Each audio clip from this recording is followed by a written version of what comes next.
Good evening, everyone. I'm informed the clock there is about a minute slow, so we will make a start now. Before we get underway with the meeting, it is the first meeting that we've had since the late Queen Elizabeth II died earlier this month. So I thought it would be appropriate if we stood and had a minute's silence.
Thank you. Minute silence doesn't seem quite long enough for 70 years, but there is a motion later on which Councillor Purdy will introduce. So if we start with meeting, apologies for absence. Yes, Chair, we have apologies from Councillors Bull, Allison, Cruz, Fitzherbert, Councillor Froggatt, Gamble, Councillor Mrs Morley, and Councillors Rose and Councillor Raw. Thank you. Chair, I think Councillor both Burfoots have sent their apologies as well. Thank you very much. Approval of the minutes of the previous meeting. Have someone to propose? Councillor Atkins and Councillor Furness. Thank you. Oh, and can we vote on theirs? Thank you. Any against? Abstentions?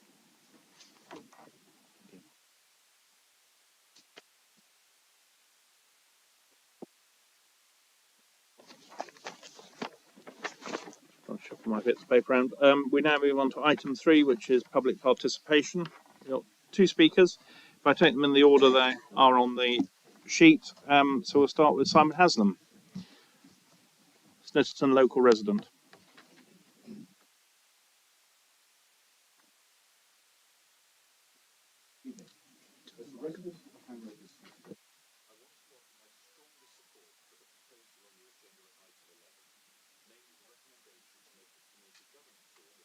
Sorry, Simon. Sorry, can I ask you to put your microphone on? And Sorry. Do you want to start again? I'll start again. So okay. As a resident of the hamlet of Snitterton, I want to offer my strongest support for the proposal on your agenda at item 11, namely the recommendation to make a community governance order to change the boundaries of the civil parishes of Matlock and South Darley. When the Boundary Commission conducted its review of the ward boundaries for the District Council, locally there was considerable surprise and unhappiness at their final decision, which hived off the villages of Oker and Snitterton from the rest of the parish of South Darley and put them into the new Matlock West ward. My own written complaint to the Chief Executive of the Commission stressed the fact that there had been no prior consultation on this aspect of their recommendations, that there was very little in common between the urban houses forming the vast majority of the Matlock West ward and our two small villages, many of which are in the National Park, and that there was a real risk that this was the first step towards moving Snitterton and Ochre into the civic parish of Matlock. The reality is that the children of both villages go to South Darley Junior School. People go to church at St Mary's at Cross Green in South Darley. The annual pantomime at the village hall at Cross Green in South Darley has much of its organisation and its key performers from the residents of Ochre and Snitterton. And if we fancy a pint of beer, we go to the Three Stags or the Square and Compasses, both at Darley Bridge and South Darley. All of our sense of community is aligned with the other settlements that together make up the civic parish of South Darley. Of course, things would be very different for the residents of the new homes to be built in the quarry and the former site of Permanite, who will naturally look to Matlock for their community, not least because there is no direct road access from these new homes into Snitterton. And it therefore makes perfect sense to extend the boundary of Matlock Town Council to cover all those new houses, including those which would otherwise fall within the existing boundary of South Darley Parish.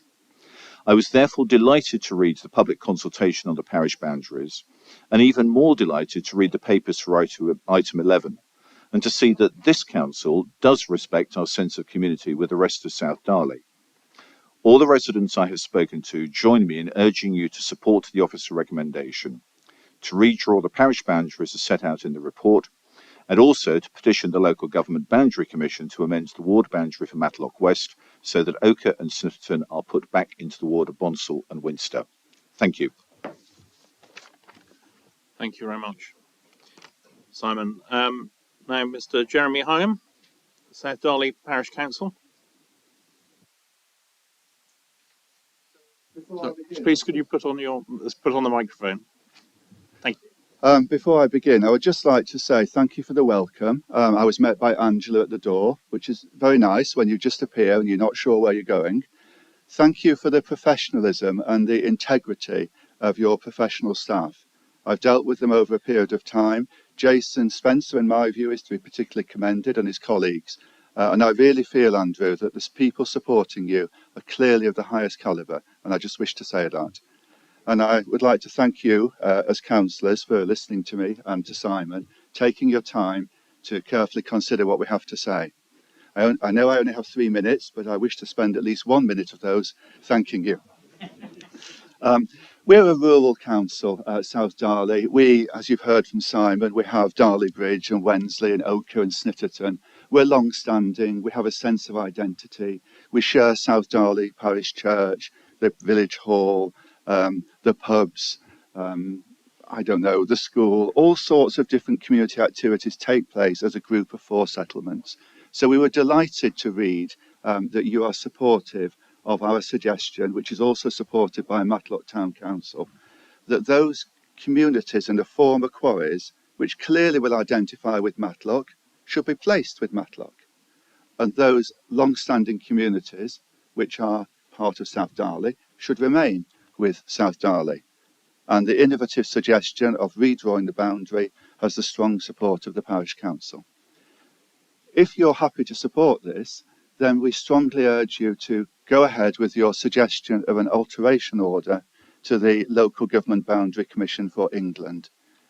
When we sought the views of our inhabitants, our residents, of 121, 118 wrote to me personally to say they strongly objected. They had the choice of objection, but 118 chose strong objection to hiving off Ochre and Snitterton into Matlock West.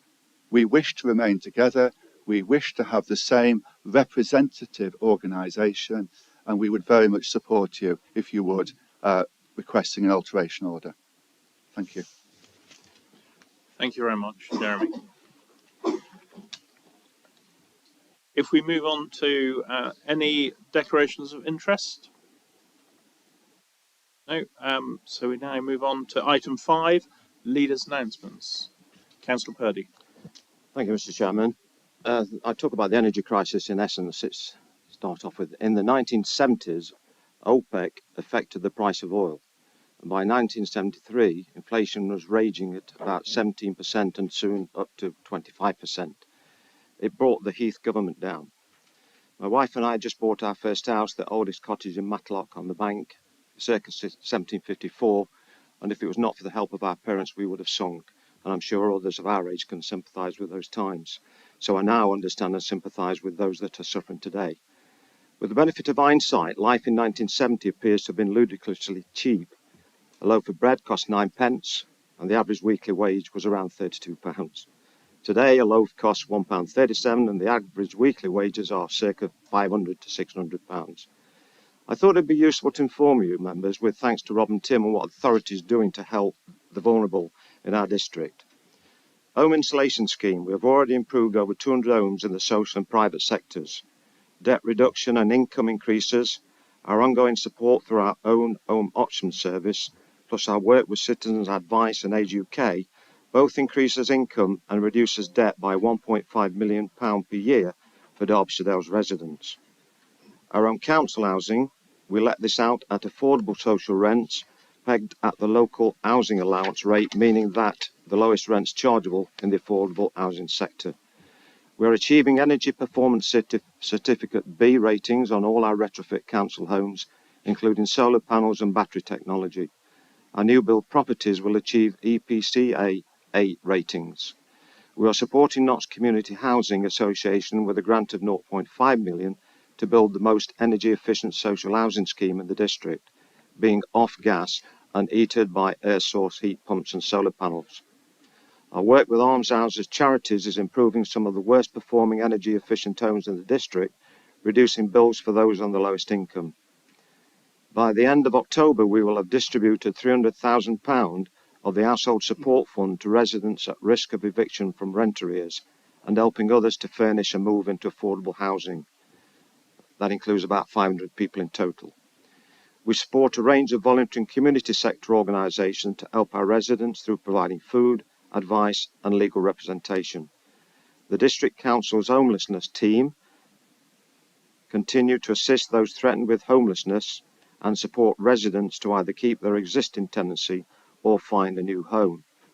We are targeting action in private rented housing to aim for an at least EPC E rating energy efficiency. We're providing community advice on energy efficiency and taking our exhibition around the district of Derbyshire Dales through the use of the Fantastic Homes exhibition. There is a lot of investigative work with our partners such as Derbyshire County Public Health on a Warm Spaces initiative, whereby public spaces are opened up to those who have difficulty keeping themselves warm. And as you know, we are decarbonising our own buildings to reach our climate change policy of zero carbon by 2030. Derbyshire County Council is also carrying out similar work in the county, and anyone in need of help and assistance is advised to contact Call Derbyshire on telephone 01629 533 190. Finally, myself and Andrew Stokes, Chief Executive of High Peak, are leading on a Vision Derbyshire project entitled Proactive Communities, and which covers 5 themes: domestic violence, community impact assessment re-COVID, the voluntary community sector, social care and the Walk Derbyshire Health Initiative. Thank you, Mr. Chairman. Thank you, Councillor Purdy. If we can now go on to Chairman's announcement, item number 6. Thank you, Chair. Well, on the 29th of July, I attended the official opening of the pavilion on Cockayne Avenue in Ashbourne. The event was very well attended, included a number of Derbyshire Dales employees and district councillors who have been instrumental in this £1 million project. A fantastic achievement for all those involved. The ribbon was cut by our MP Sarah Dines and was followed by speeches and much needed refreshments. It was a very pleasant afternoon in the brilliant sunshine. On the 10th of August, I attended the Name the Crane event in Matlock. Again, the day was well supported by both young and old. And again, Sarah Dines was there together with the Mayor of Matlock, Councillor Porter, Luke Cruz. It was a blistering hot day and the much needed refreshments were plentiful. I did note that the parents were having as much fun, or probably more fun, playing on the diggers than the kids were. And my thanks go out to the organisers. It was an excellent PR event. On the very wet afternoon of the 9th of September, floral tributes were laid by Councillor Purdes, Hobson and myself at the Parkhead in tribute to Her late Majesty Queen Elizabeth II. And I'm sure you're all aware that I had the honour of reading out the proclamation in Hall East Park on the afternoon of the 11th. It was very well attended, and I've received numerous messages of thanks for our council's involvement. On the 14th of September, we attended the cathedral to represent Derbyshire Dales district in a service of thanksgiving. The cathedral was packed and included many civic dignitaries from around the county, together with our chief executive and council leader. It was a very moving ceremony. More locally, on the 18th of September, we attended St Giles Church in Matlock for a service of thanksgiving. Again, it was well attended, and my thanks go to Councillor Cruz for the invitation. Yesterday lunchtime, once again, we attended the unveiling ceremony of Name the Crane in Matlock. The event attracted over 1,400 votes, and the competition winner and name was announced again by Councillor Paul Cruz. And once again, Sarah Dines was there. She seems to be there on everything that I've been to at the moment. So good for her. I can't remember the name of the chap who actually won the prize, but I think most of us were expecting it to be a 10-year-old. And in fact, I think he was 30 plus, the chap who won the prize. That's it. Thank you, Chair. Thank you very much, Chairman. If we can now move on to item number 7, committees, to receive the non-exempt minutes. Can I have someone to move that? Okay. Councillor Hobson and Councillor Donnelly. And all in favour? Abstentions? Against? Yeah. Okay, so we'll move on. There haven't been any questions notified on number 8, so we'll move to the proposal of a notice of motion, which is item number 9, which is Councillor Purdy. I will then call on the leaders of each group, if they wish to make further comment. And so, thank you, Mr. Chairman. This council, on behalf of the residents of the Derbyshire Dales, place on record our sincere and deepest appreciation for the life of service and dedication given by Her late Majesty Queen Elizabeth II.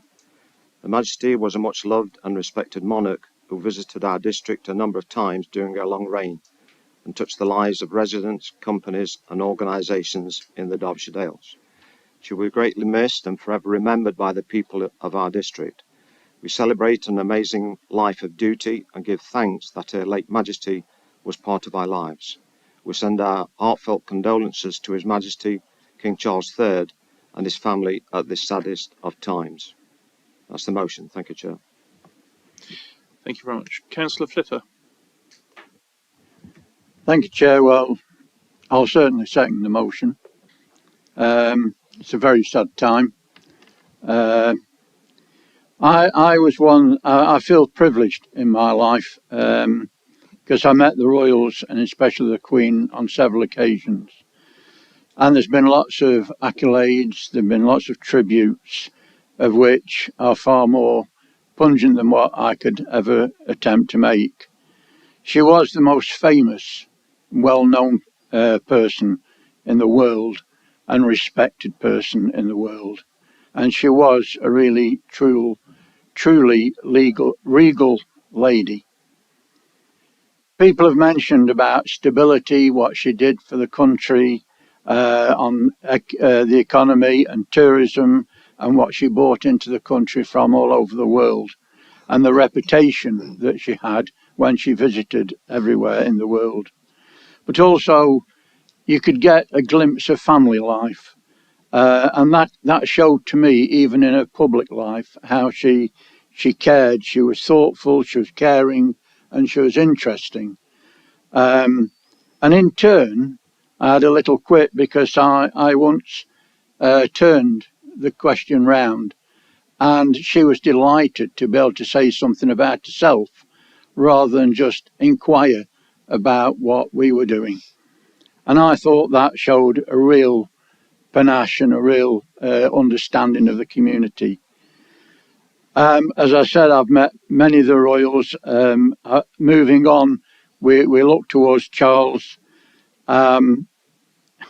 I had the fright of my life one day when he walked into my office, and I didn't know where to stand, sit down, cry or whatever.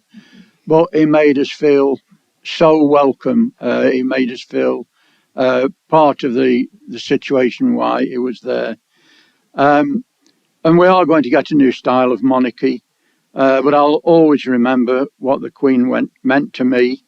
And what she meant to millions of other people throughout the world. So I'm delighted to be able to second the motion. Thank you very much. Councillor Radcliffe? Yes, thank you, Chair. I think it is incumbent on me to say a few words and say how much I think all of us respected the late Queen and mourn her passing, and are delighted to pay tribute to her. She was a great lady, and her likes may never be seen again. Her life was one of service. She was dedicated to her duties as a monarch, and this selfless devotion and generosity of spirit was present throughout her 70-year reign. She played a pivotal role in uniting the country and shaping the values that we have as a nation. Councils such as Derbyshire Dales have been proud to play their role in binding communities and bringing people together. The death of the late Queen has had a great effect across all those in local government, and whether one is a monarchist or a republican, we mourn her passing and give thanks for her life. Thank you very much, Councillor Radcliffe. Is there anyone who wishes to say a few words on behalf of the independents? Councillor Swindell, please. Thank you, Chair. I believe Councillor Purdy summed up everything that needs to be said, but I just wanted to add that throughout her 70-year reign, the Queen reigned with dignity, respect, selflessness and grace. And it's a model of leadership that I just wish that all of the world leaders would aspire to be as well. Thank you. Thank you very much. Chair, Councillor Buttle, sorry. Councillor Butler. Thank you very much, Andrew. I think Councillors Purdy, Flitter, Ratcliffe and Swindell have pretty much covered what I would have said. I'm kind of looking forward to the next chapter. We'll see how this goes. Thank you very much. Thank you very much. Councillor Purdy. Thank you, Chair. Just to reflect like Councillor Flitter on experiences, I've been privileged with police role duties over many years. I only had one occasion with the Queen, but many occasions with then Prince Charles and King Charles. He came to Chesterfield Royal Hospital when I was security advisor there, and only 6 months later he came to Cromford Railway Station when they opened the new refurbished station, and when he walked in he looked at me and pointed at me. When he got to me he said, "Don't I know you?" "Yes, sir. We were at Chesterfield Royal Hospital." So he's got a good memory, and I think that we're going to have a good chapter with the slimmed down monarchy, and I wish that people would keep promises that the late Queen did. Thank you. Thank you very much. Okay, yeah. Could we get moved to a vote? All those in favour? Unanimous. Thank you very much. Well, thank you. If we now move on to committee membership. Thank you, Chair. We've been advised by the Conservative and Councillors Elliott, Salt and Bright group that Councillor Janet Rose is to be appointed to their vacancy on the planning committee. So it will be necessary for council to vote on that matter, Chair. So if a member would like to propose that. And second? And Councillor Hobson. Thank you. All in favour?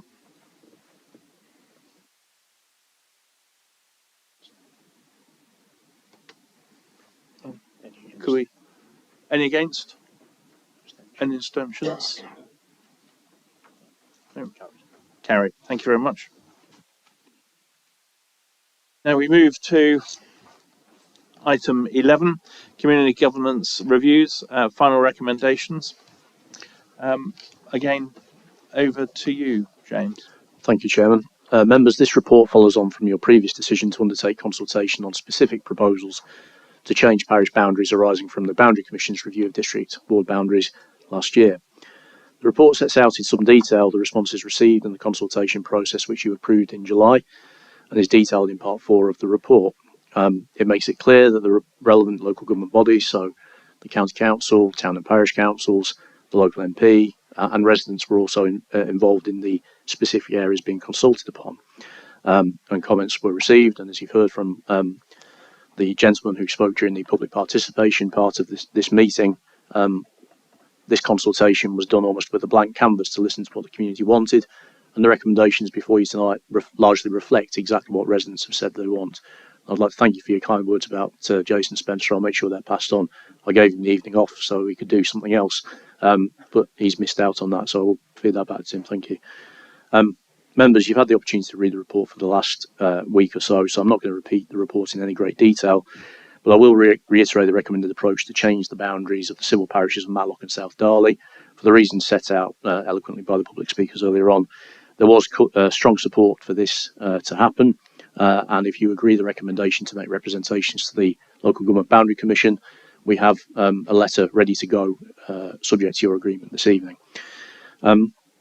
In terms of the other proposals within the consultation on the community governance review, there was no real appetite to change in respect of properties in the Morlidge part of the parish of Darley-Dale, although Darley-Dale Town Council did advance arguments for this proposal. Whilst the recommendation before you this evening is not to progress that, if the Town Council wishes to have an ongoing conversation on that, then myself and colleagues are open to giving advice on that. Similarly, Darley-Dale Town Council submitted arguments for changes to its boundaries with the civil parish of Northwood and Tinkersley, and that proposal received strong objections from the Northwood and Tinkersley Parish Council and 20 local residents, which is set out in the report. Given that there was little evidence submitted to indicate that a change would strengthen community engagement and participation, have a positive impact on community cohesion, or deliver any significant improvements to effective and convenient local government, we've concluded at the present time that status quo is the preferred approach. So you have the recommendations before you. Should you agree those proposals, the community governance order will be made on the 1st of October and would become effective on the 16th of October, meaning that what you've agreed tonight will be in place for the elections next year. Chair, I'll leave it at that for now, and happy to take questions. Thank you. Thank you very much. Councillor Swindell? I haven't got any questions, Chair. I'm just absolutely eager to move it, if I can, please. Thank you. Okay. Yes. Do I need to speak now, Chair?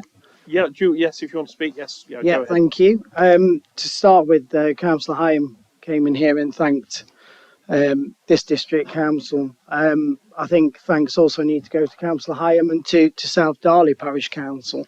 Although I've done my sort of bit as a district councillor on this matter, they've done all of the hard work and most of the work in making all of the residents aware, carrying out consultations and gathering the evidence needed to make the case for Oak and Snitterton to stay in the parish of South Darley, and to put the two hamlets, villages, back into the Winster and Bonsall ward where they quite rightly belong.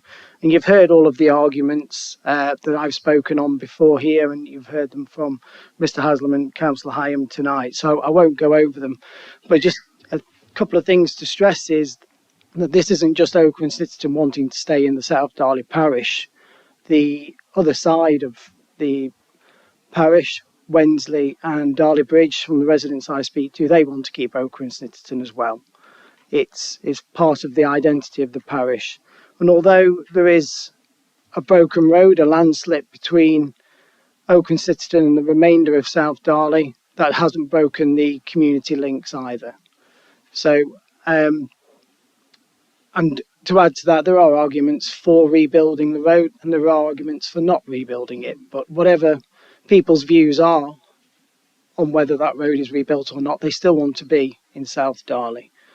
So I'm happy to move it, Chair. I'm absolutely delighted that the District Council has done this. The Parish Council residents and myself have gone down a number of avenues with the Boundary Commission, the Chief Executive of the Boundary Commission, our MP, and various other people, and it sort of looked as though it was going to be fruitless and this wasn't going to happen.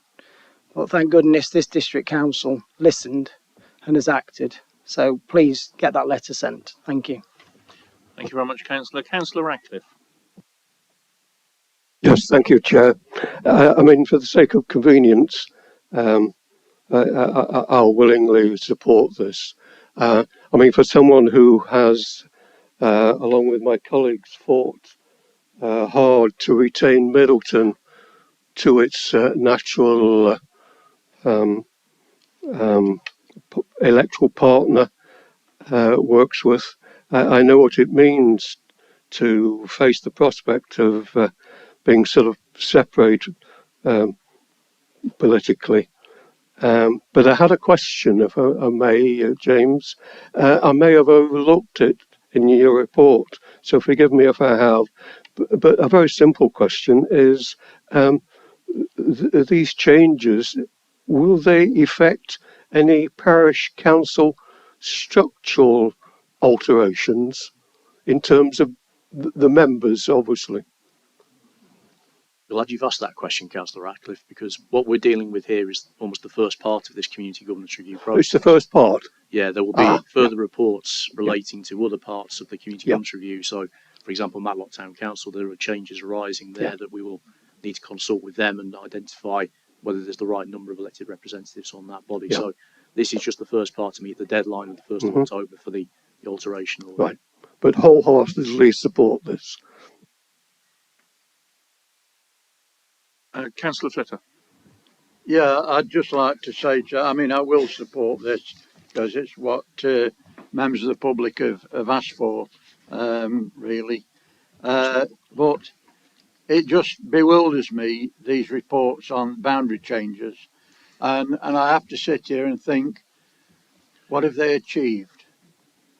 And I can't see any real benefit to the people that live in our parishes and our wards.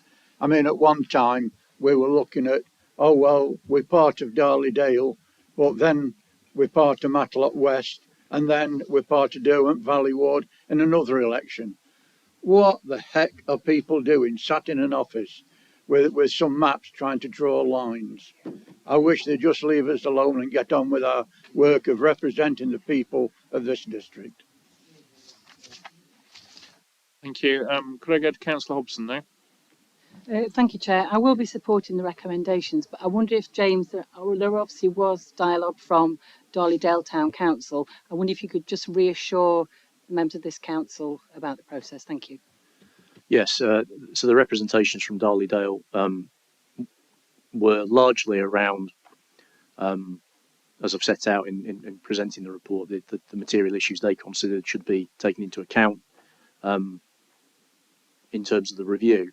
In further correspondence received in the last day or so, they set out concerns in terms of the consultation, and Darley Dale felt that the consultation wasn't broad enough. And I think for the benefit of people watching this meeting, for members, we did write to residents, every resident or every property in Morlidge and in Northwood and Tinkersley, to establish the level of enthusiasm or opposition to any proposal for change. And apart from the 20 letters received from residents in Northwood and Tinkersley and the representations from the parish council, we didn't receive a single response from any resident within the broader part of Darley Dale. So what I indicated when I was presenting the report, I'd be happy to have a conversation with Darley Dale Town Council about future considerations. You know, they can petition the council at any point for a community governance review again. There's probably a bit of work in terms of process that they can do, and we can give them advice on that. And they may want to reflect on tools available to them to actually demonstrate levels of support for any changes that they wish to see. So that's something we can support them with going forward. Thank you. Councillor Buckler? Yeah, thank you. Again, I support the report as well. I just wanted to make a comment about Northwood and Tinkersley as their representative. My ward for the time that I've been here was made up of 4 small parishes, which are all different in their ways, but all had quite a lot of similarities. And I think that's quite significant. And it's significant that they felt connected to each other, and they do not feel connected to town council, to the town council. And the move for them, which came from Darley-Dale District Council, it's an appalling act in terms of our local democracy. And I'm really pleased how vociferously the points that they made against it, the parish council do really good work in Northwood and Tinkersley. And I think the point was a sort of wider point that those of us who are representatives of big areas need to recognise that there are very different problems in the small areas which are around outside them, and shouldn't just think about them as extensions and things to lump in, because they have different issues and different problems, and we need to recognise that. Right, Councillor Slack? Thank you, Chair. Yeah, I'm very pleased for Ochre and Snitterton that they can be with the South Darley. Yeah, very good. It's very similar to what we faced at Wordsworth Ward, where they wanted to split Middleton by Wordsworth away from Middleton. And it was preposterous, really, because we naturally been together for hundreds of years. We in the Wordsworth Urban District Council together, and they were really silly. And there was a natural barrier between Bonsall and Matlock Bath from Middleton because of Argelia, a natural barrier. So they did see sense eventually after we sent in a big petition and lots of emails. So I'm very pleased, and I'm very pleased for Ochre and Snitterton in a safe situation. Thank you. Thank you. Councillor Purdy? Thank you, Chair. Well, I just want to echo what Councillor Flitter said. Are quite right. And remind members that when Councillors Hobson and myself met the commissioners in 2019, and we were told you've got to reduce your numbers and the boundary change, we came away feeling very much like it was a done deal. And I think it's scandalous that we've been treated like this, and the parishioners have. We had problems in my ward, Bonsall, Tansley had own problems, and it had to be regurgitated, I'll put it that way, because to me that's what it's all about.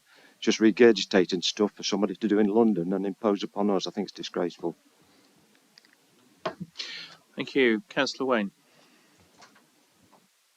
Thank you, Chair.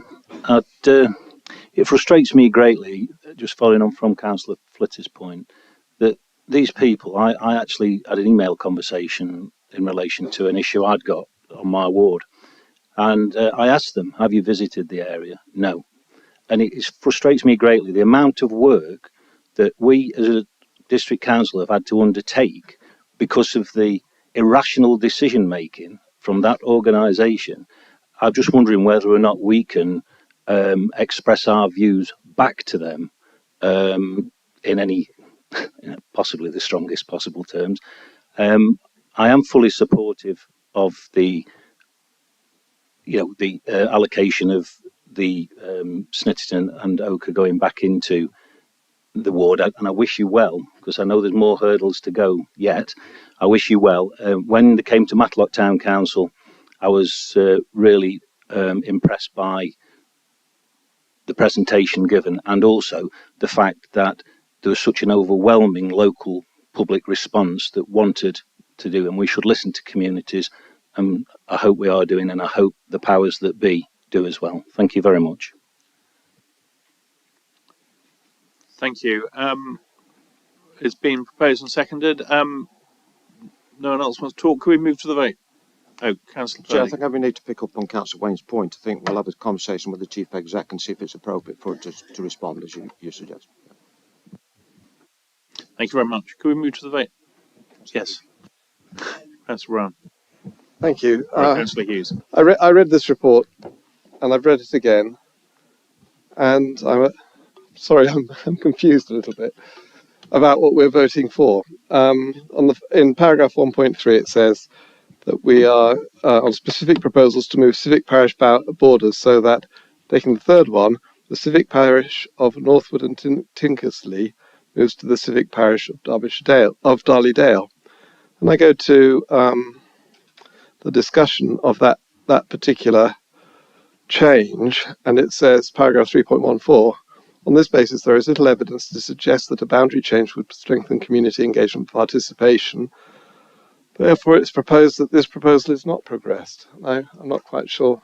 Can you please I can help there, Councillor Hughes. So that was the basis of the consultation that was commenced after Council's decision in July. So we consulted to see what the appetite was for Northwood and Tinkersley to move, and the consultation has concluded that there's no appetite for that, or largely there's no appetite for that. So the recommendation before you tonight is that no further action is taken in respect of that. Okay, I can't reconcile that with the first paragraph then.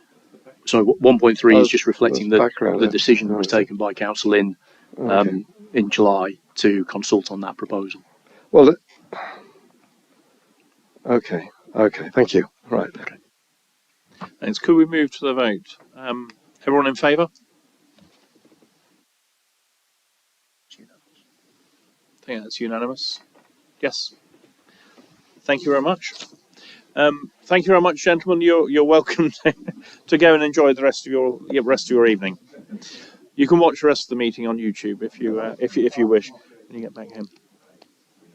Thank you very much indeed. Thank you. Great. So if we move to item 12, which is dispensation for non-attendance at council meetings. Thank you, Chairman. This report is relatively straightforward. I hope members. There have been two requests for dispensations from attendance at council and committee meetings. One is an extension of a previously agreed request for Councillor Morley. She has given notice, and the reasons for that are set out in paragraph 2.1. And Councillor Sue Bull has also requested the dispensation for attendance to run until the end of this calendar year. Again, the reasons for that are set out in the body of the report. I don't think there's anything further to add to it, Chair. Thank you. Councillor Hobson? Happy to move, thank you. Councillor Purdy? Second that. Can we move to the vote on Councillor Archer? Just one point to clarify. It just says wards affected Brailsford. Should it now also have Ashbourne North added to that? It should do. The second request was received quite late on before the report was published, so that's my error. Councillor Hughes? No. Okay, we're off. Okay. All in favour? Unanimous. Thank you very much. Thank you. If we can now move on to item 13, which is appointment of an independent person and additional members of the independent remuneration panel. You again, James. Yes, me again. Thank you, Chair. So this report, members, is submitted to enable you to make appointments to the role of independent person and to the independent remuneration panel. The report details why appointments to these positions are necessary. And having undertaken interviews yesterday with the chairman of the Governance and Resources Committee, Councillor Donnelly, it's recommended that Carolyn Jennings and Philip Sunderland are appointed to the role of independent person to serve with the existing independent person, Steve Dunning, whose term of office ends in November next year. It is also recommended that Jackie Batchelor be appointed as a member of the Independent Remuneration Panel. Now, in making this recommendation to you, I've circulated information in respect to these individuals before the meeting. In response to that, a query was received in questioning the validity of the recruitment to the Independent Remuneration Panel when no advert was explicitly placed for that role. The Council has previously appointed to the Independent Remuneration Panel from candidates that have applied for the role of independent person, as the behaviours, knowledge, skills are similar for the two roles, although the activity associated with the roles is different. Members, you may choose to require us to undertake a further recruitment exercise specifically for the Independent Remuneration Panel, but I wanted to give you my reassurance that the recommended appointment to Council would add value to the panel's work and would be suitable for the role. should you determine that we do need to go out to recruit explicitly for the independent remuneration panel, it will delay the review of members' allowances, which commenced in May of this year. And if we were not able to come back to you until November with a recommended appointment, the earliest that you would get the recommendations from the independent remuneration panel would be January 2023, which will be nearly 7 years since the last review. And as you know, the review was delayed due to the pandemic, so we're quite behind and we do need to get this done. However, it's a matter for you to determine whether you support the recommended appointments. So I'll leave it at that for now, Chair. Thank you. Councillor Purdy. Thank you, Chair. James, can you remind members that the proceedings were actually started in 2018 or 19 from memory, and we were set down for interviews, but it got lost along the way. So we're in fact 4 years behind what should be happening. So I'm eager to get this moving. I'll leave others to comment. Thank you. Councillor O'Brien. Thank you, Chair. It was myself that raised this question with James McLaughlin, and I'm grateful for him for clarifying that the procedure being used to recruit for the IRP position is derived from a precedent set in November 2019. I have to say I don't actually accept that a precedent in 2019 is necessarily a justification for the way we're proceeding now, but nevertheless. So my question is, because I do take our equalities duties very seriously, and I hope we all do. So my question relates to paragraph 9.1 of the report. Paragraph 9.1 refers to the requirements of the public sector equality duty. And this duty in particular requires local authorities to encourage people from protected groups, of which there are 9, and being retired is not one of them, to participate in public life. So my question is, can you tell me specifically how the proposed recruitment of the person identified to fill the independent remuneration panel post complies with this duty, given in particular that they did not apply for this position, and that, as you say, James, from the information made available to us, that there has not actually been any form of open recruitment for this post? Thank you, Chair. Councillor O'Brien, yes. So the recruitment process did comply with the equality duty. We did have a number of applications from people from different backgrounds. When I advised members that the current employment status of the individuals who are recommended as retired, that wasn't done so on the basis of any protected characteristic. The recruitment process that was followed for the independent person is no different to the process that we would follow for the independent remuneration panel. And when we interviewed all the candidates yesterday, we asked them whether they would wish to be considered for the independent remuneration panel. A number of them said no, because they recognised that the type of work required was fundamentally different in terms of commitment compared to the independent person for standards work. So I can reassure you that there were a number of candidates from different backgrounds, different protected characteristics would apply, but I obviously can't share any information in regards to how those apply in terms of individuals. But I can reassure Council that the equality duty was met in terms of the recruitment process. Thank you. Councillor Ratcliffe. You again, Chair. It's a rather tangential question, but I hope you don't mind me raising it. I was one of those who was due to have an interview, face-to-face interview with the IRP people in early September, but it was cancelled. Whether it was a result of this, I'm not sure. But do you happen to know when, if we approve this, this panel might start working again? Yes, Councillor Ratcliffe. The panel are raring to go as soon as it's quorate. So we need to make an appointment in order for them to undertake the review. I would expect that the panel would be making its recommendations back to the next meeting of the council, having met with members. Councillor Donnelly. Are we in debate? Yes. Okay. Thank you, Chair. Yes, I would like to move the proposal. I think it would a very good day yesterday, James myself, and I think the quality of the candidate was excellent, really. So I'm happy to move it. Thank you. Could we have someone second it? Yeah, thank you, Councillor Furness. Would you like to say anything or no? Okay. Sorry. No, I'd just like to second the motion. Thank you. That's great. Thank you very much. Anyone else want to add to the debate, or we're happy to move to the vote? All those in favour? Against? Abstentions? Okay, that's carried.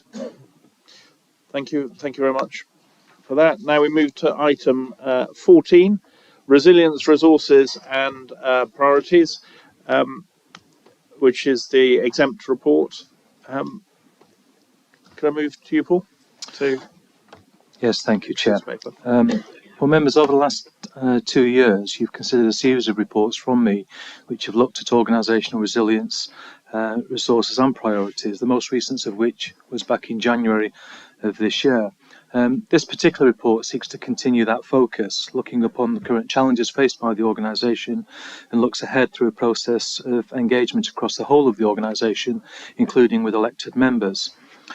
When we reported back in January, members were informed and members acknowledged that the current demands placed upon the senior officers across the whole of the organisation were unsustainable.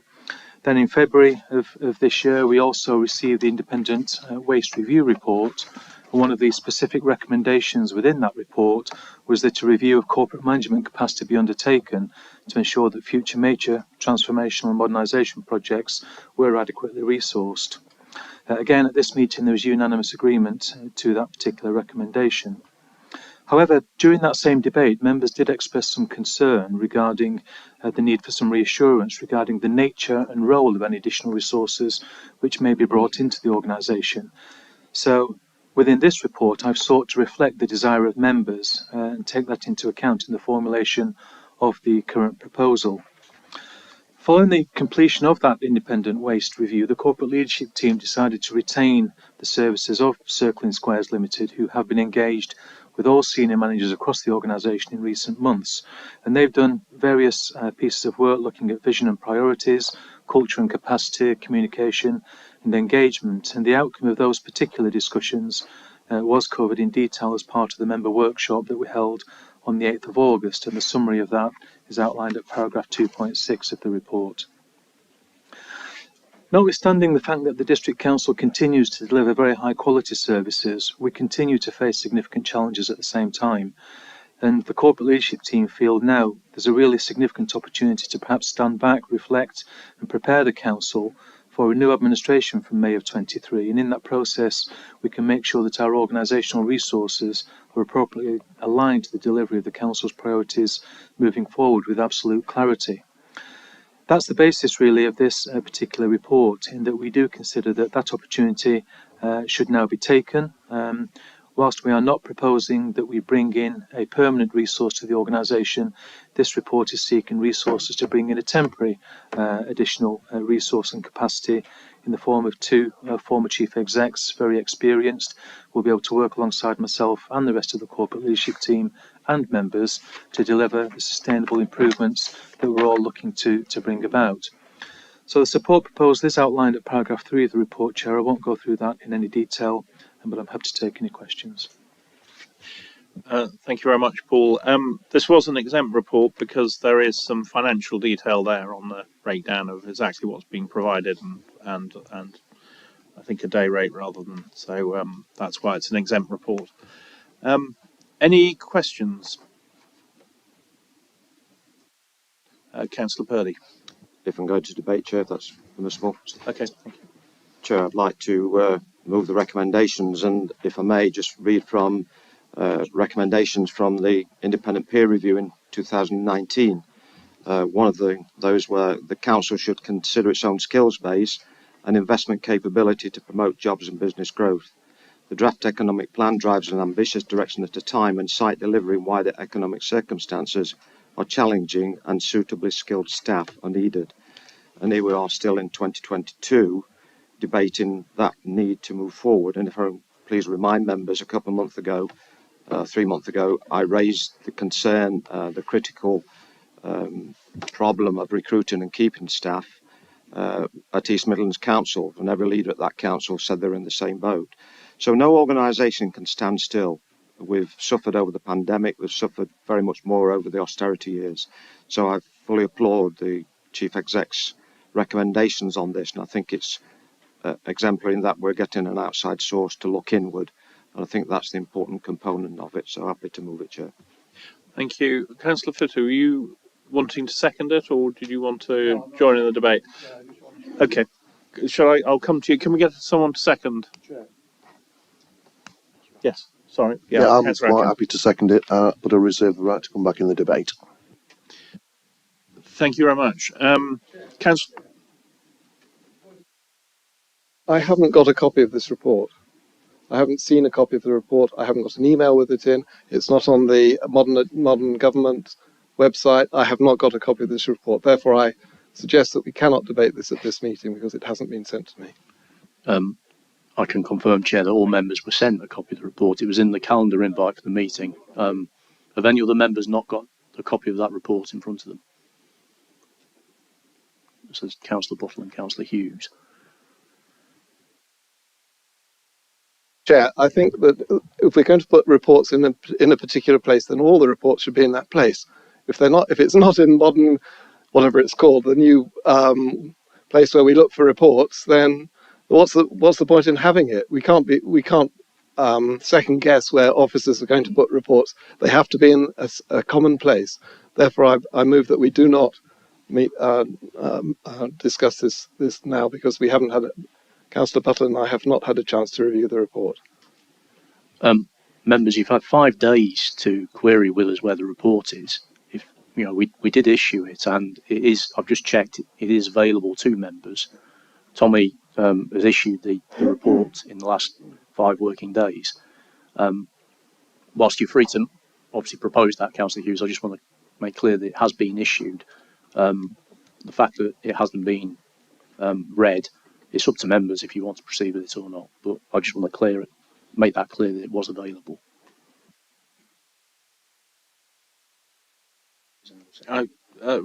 Anyone wishing to?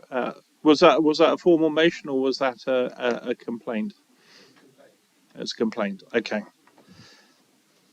I think the onus is on us all to look at the agenda carefully and question if you can't find the papers that are there. And I think the majority of people seem to have discovered the document. So I think we need to continue. We were looking for someone to second.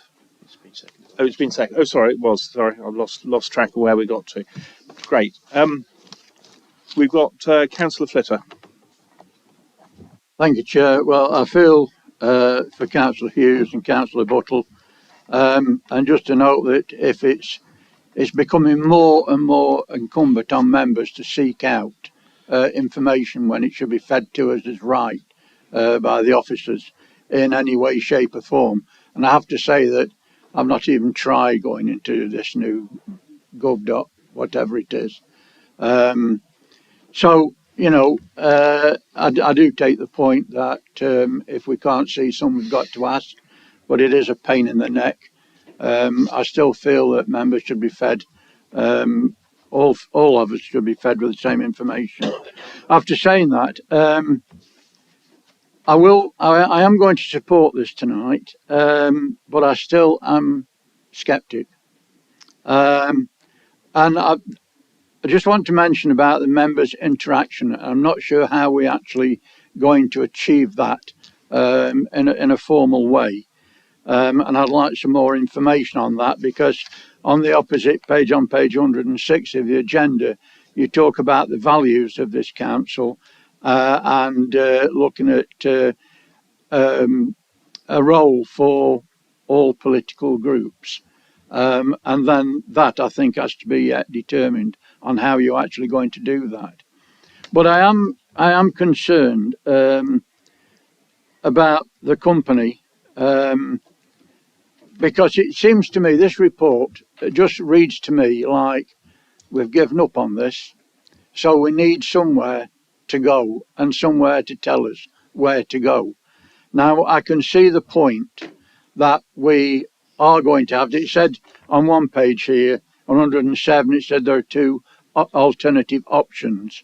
And one is do nothing. Well, I don't think that is an option, to be quite honest. So that means that is why I'm going to support this. But we have to look at our values. We have to look what is strategic and what is discretionary when we look at a corporate plan, because I think that's going to be very important in the future in the way that we deal with what's discretionary, especially because lots of people, lots of residents of the Derbyshire Dales expect us to do things, and yet we are going to be struggling for finance. But the company circling squares, I have to ask, are they too close to our officers because they've been working with us?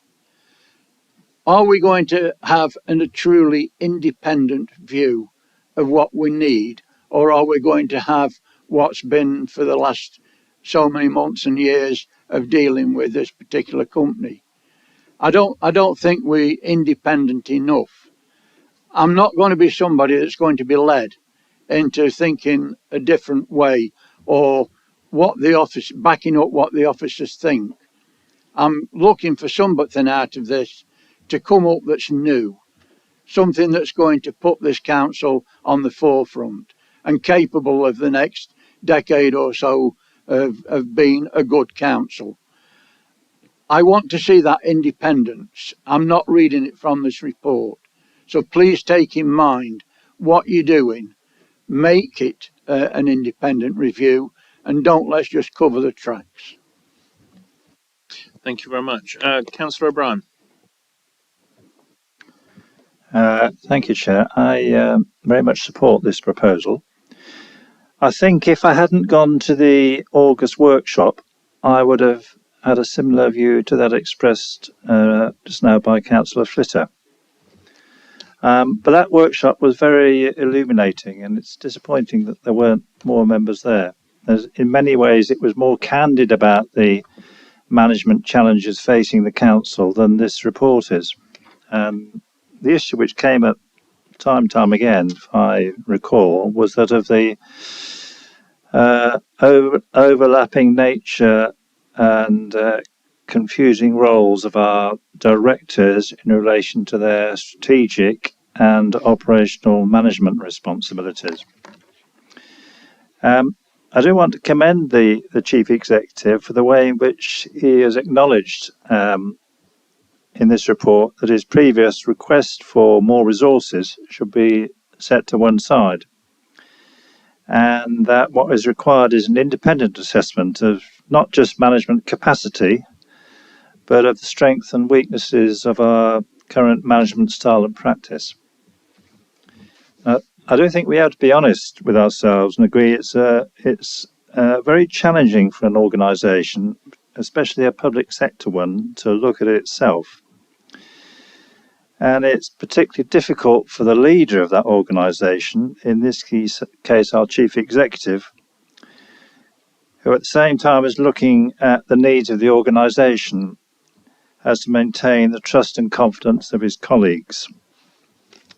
So whether you agree with everything that Paul Wilson says or does, I think this is a period when collectively and individually we need to support Paul in what I think could be quite a lonely task. But I certainly look forward, and I'm sure my colleagues in our group look forward to supporting Paul in the months ahead.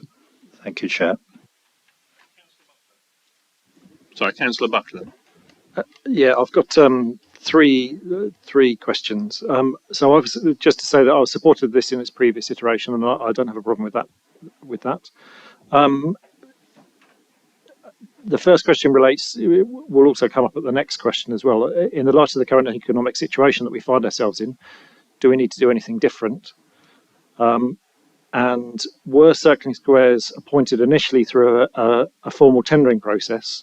And how much is the total cost of contracts which have been awarded to them? Again, in the light of, I was supportive of this in its previous iteration.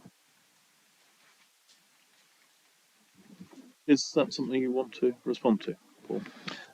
I can respond, Chair. It wasn't a competitive tender process, but we did receive advice and support from the local government association. Circling Squares were one company of, from memory, I think it was 3, who were recommended as having the necessary expertise to be able to do that. And that's the basis that they were appointed. If members do recall, we had quite a debate when we commissioned the waste review about demonstrating the degree of independence, and the report that was produced by them was approved unanimously by this council. So I think that is testimony to the fact that they did approach that with true independence, and I've got no reason to suggest they wouldn't do likewise if appointed this evening to this piece of work. Councillor Ratcliffe. Thank you, Chair. I too support the recommendations here. And like Councillor O'Brien, who again, I agree with the comments that he made. I took part in the August workshop, online workshop, and it was a very detailed analysis of where we were and where we had to go. But I also agree with much of what Councillor Flitter has said, and perhaps like him, I have some mild scepticism, as it were.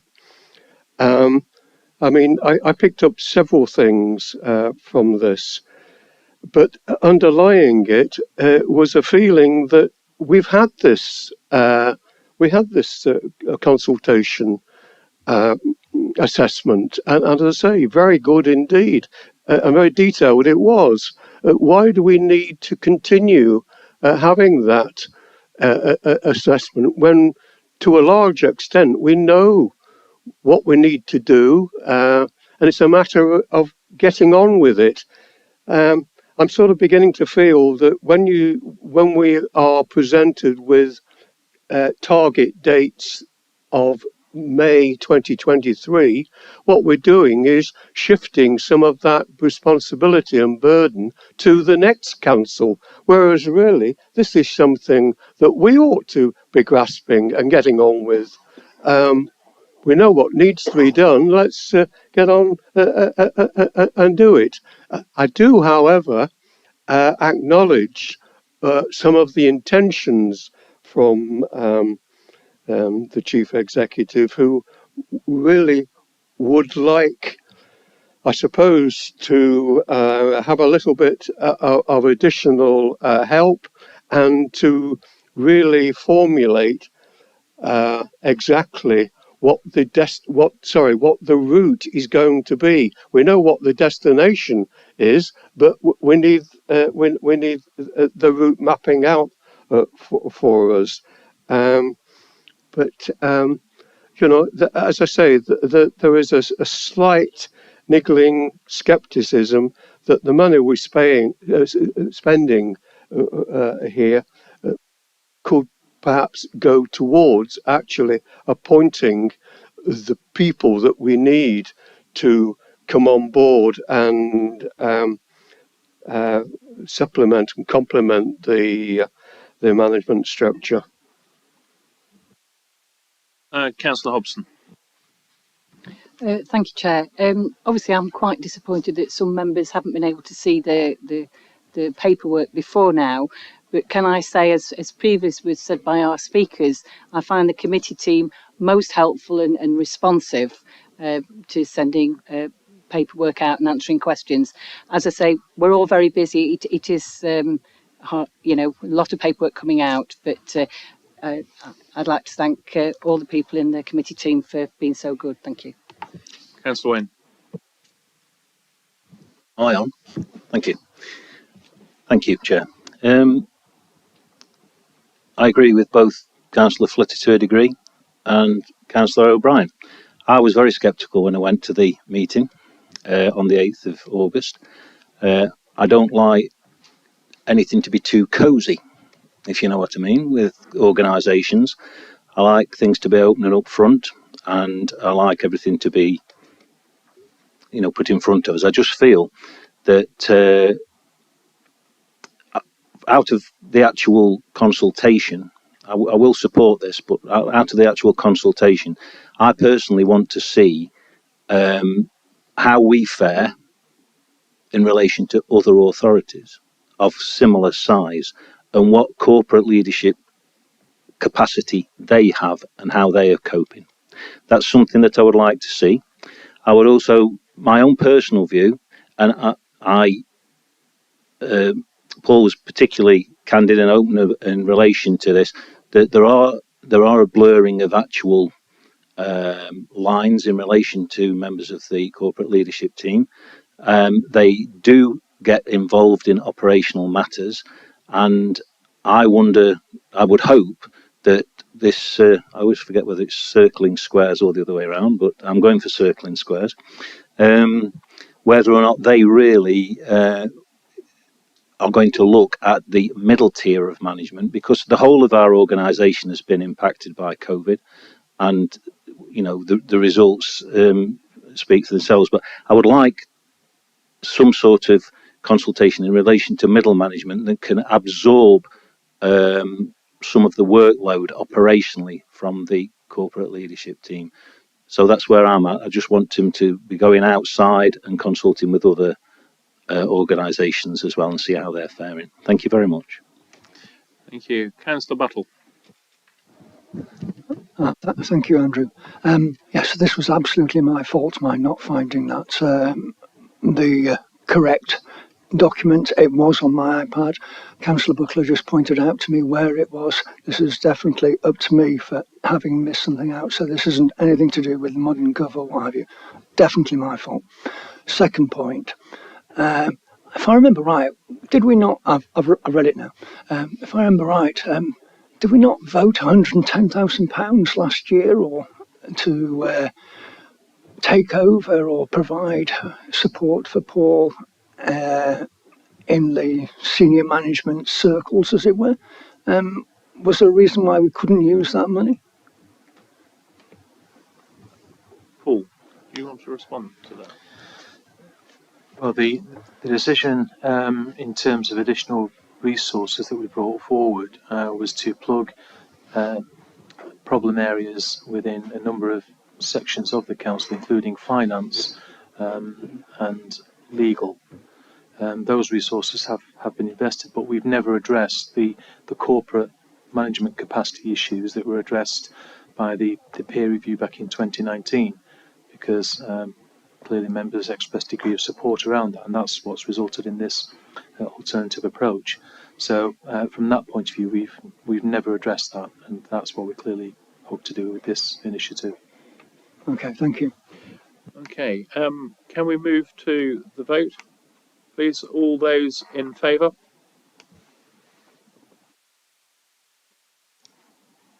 Against?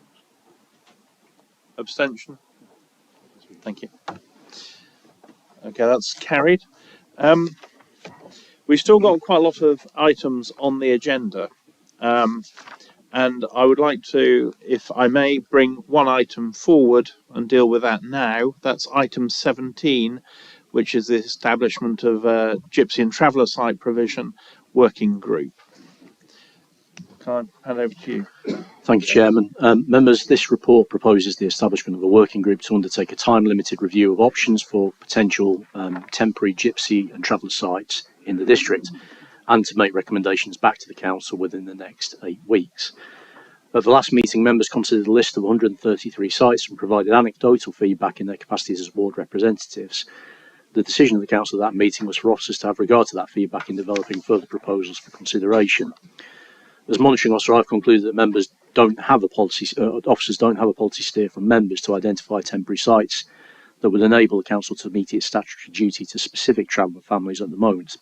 In reaching that conclusion, I'm recommending to you that a working group be established to undertake focused and time-limited work and review the options to identify potential suitable sites for consideration.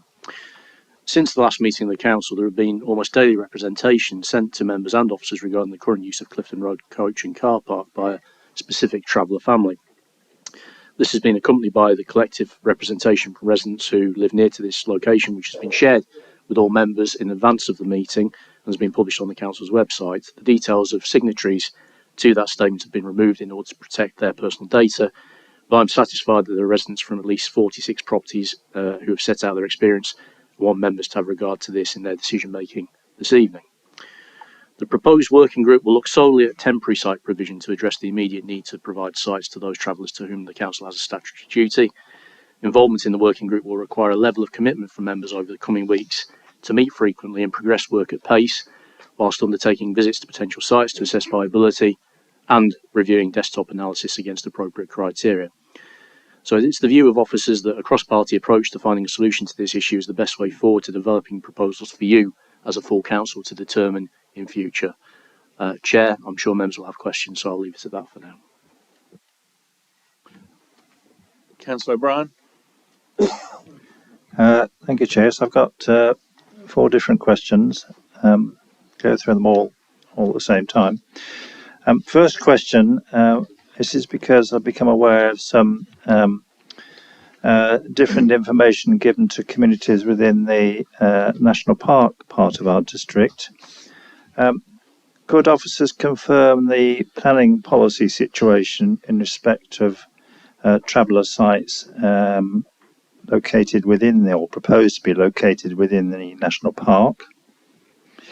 My second question is, could you confirm that in respect of temporary tolerated sites, it is normal practice for local authorities not to seek planning consent?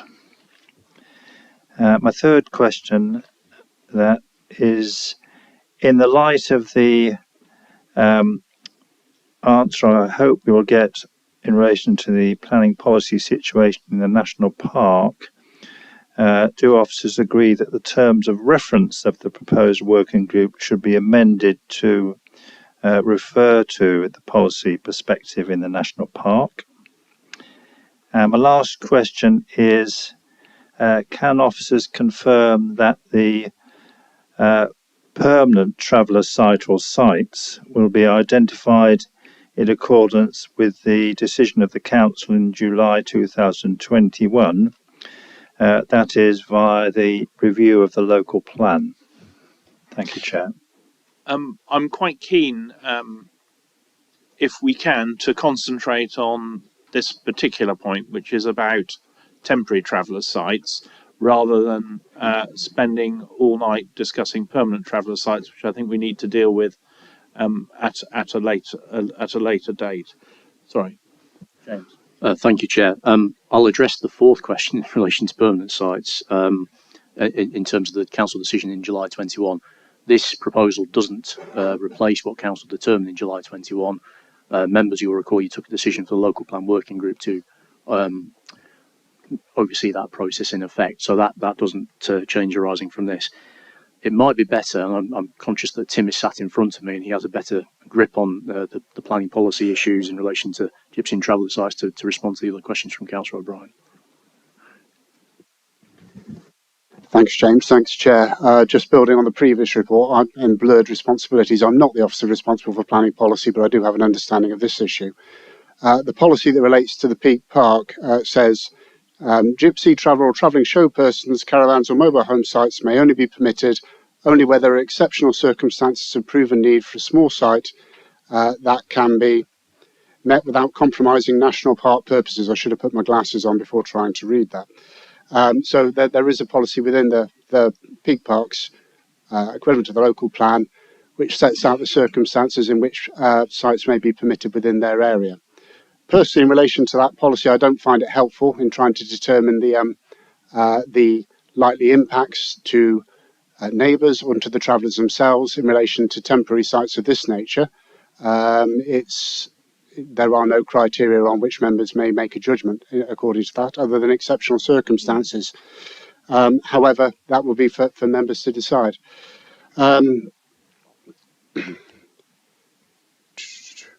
In relation to the planning status of temporary sites, certainly in relation to negotiated stopping places, it is common practice for planning permission not to be sought and not to be required. Councillor Slack. Thank you, Chair. I know it's not a question, but can I nominate our group leader, Mike Ratcliffe, to be our representative on the the committee working group? Thank you, Chair. Yeah, thank you. Councillor Flitter. Sorry, yeah, just a comment, and Liberal Democrat group will nominate Councillor Sue Burfoot and myself onto this group. But on reading the report, which I'm going to support, I just wish I hadn't read item 2.4 because I respect what the officers have done over this problem over many years. That paragraph doesn't really reflect, it doesn't reflect good on our officers. And I wish it would have been put a different way. But members are always willing to help out officers with local knowledge. Councillor Archer.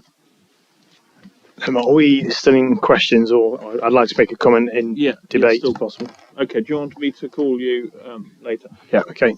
Councillor Ratcliffe has. It was just very quickly. I just wanted to leap in there and support exactly what Councillor Flitter has just stated. I think we owe gratitude, and we should be complimenting Tim Braun for all the work he's done on this. It's been an extremely frustrating, sometimes annoyingly so, process, but he's done his level best. He's really gone out of his way to try and achieve what we all desire, and I just want to join this group and try and help him, but I don't think we should denigrate what he's done in any shape or form. Thank you very much. Thank you. Can we move the motion?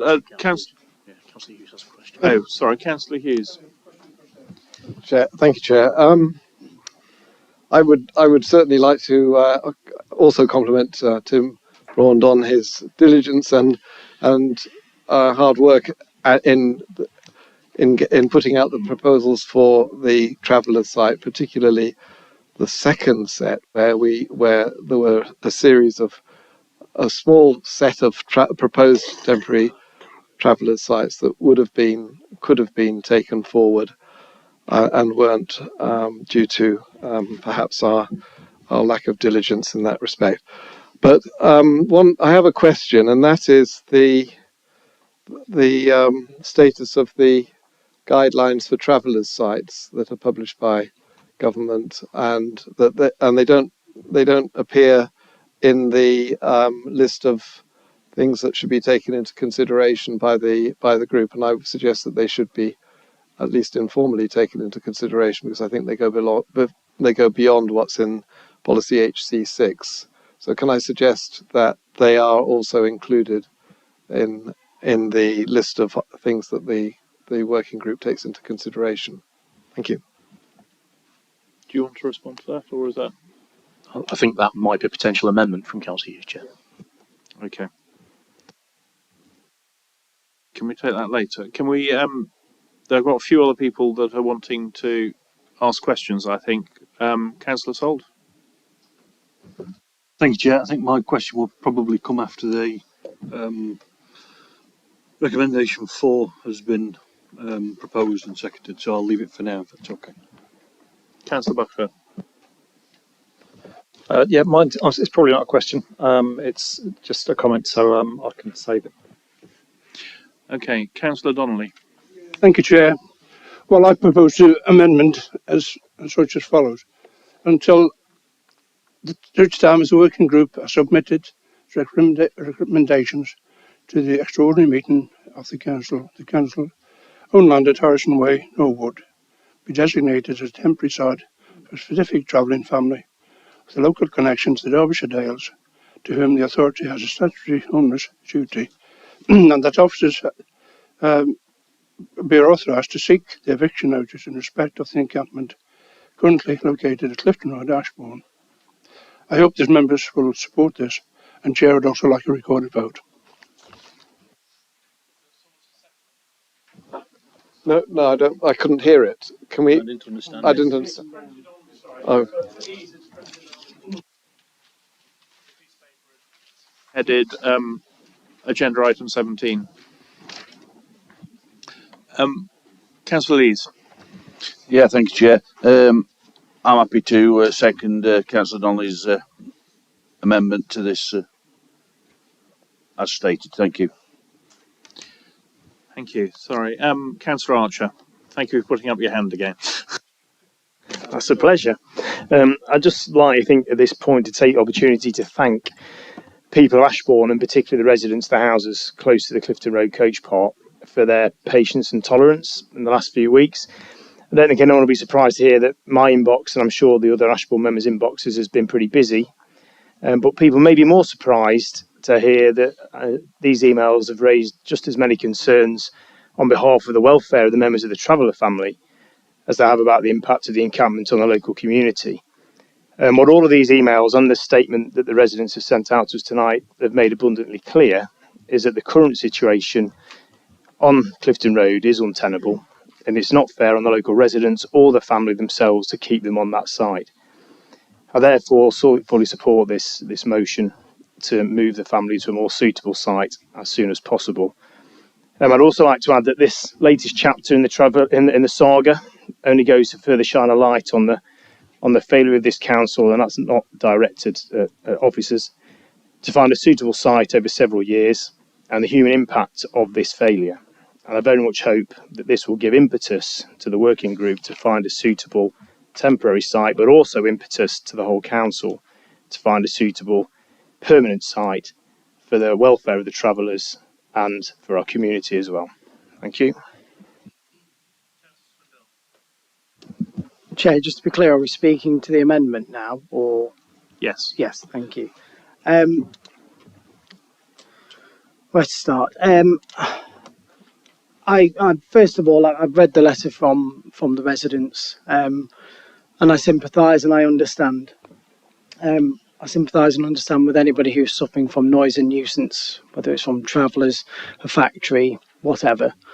I also understand why Councillor Donnelly and Councillor Lees have brought this amendment forward. They're doing their best to represent their residents, but Chair, I can't support it, and there are a number of reasons why. And I'd just like to declare that yesterday I was contacted by an employee, a representative, if you like, of Ashbrook Roofing, who inquired.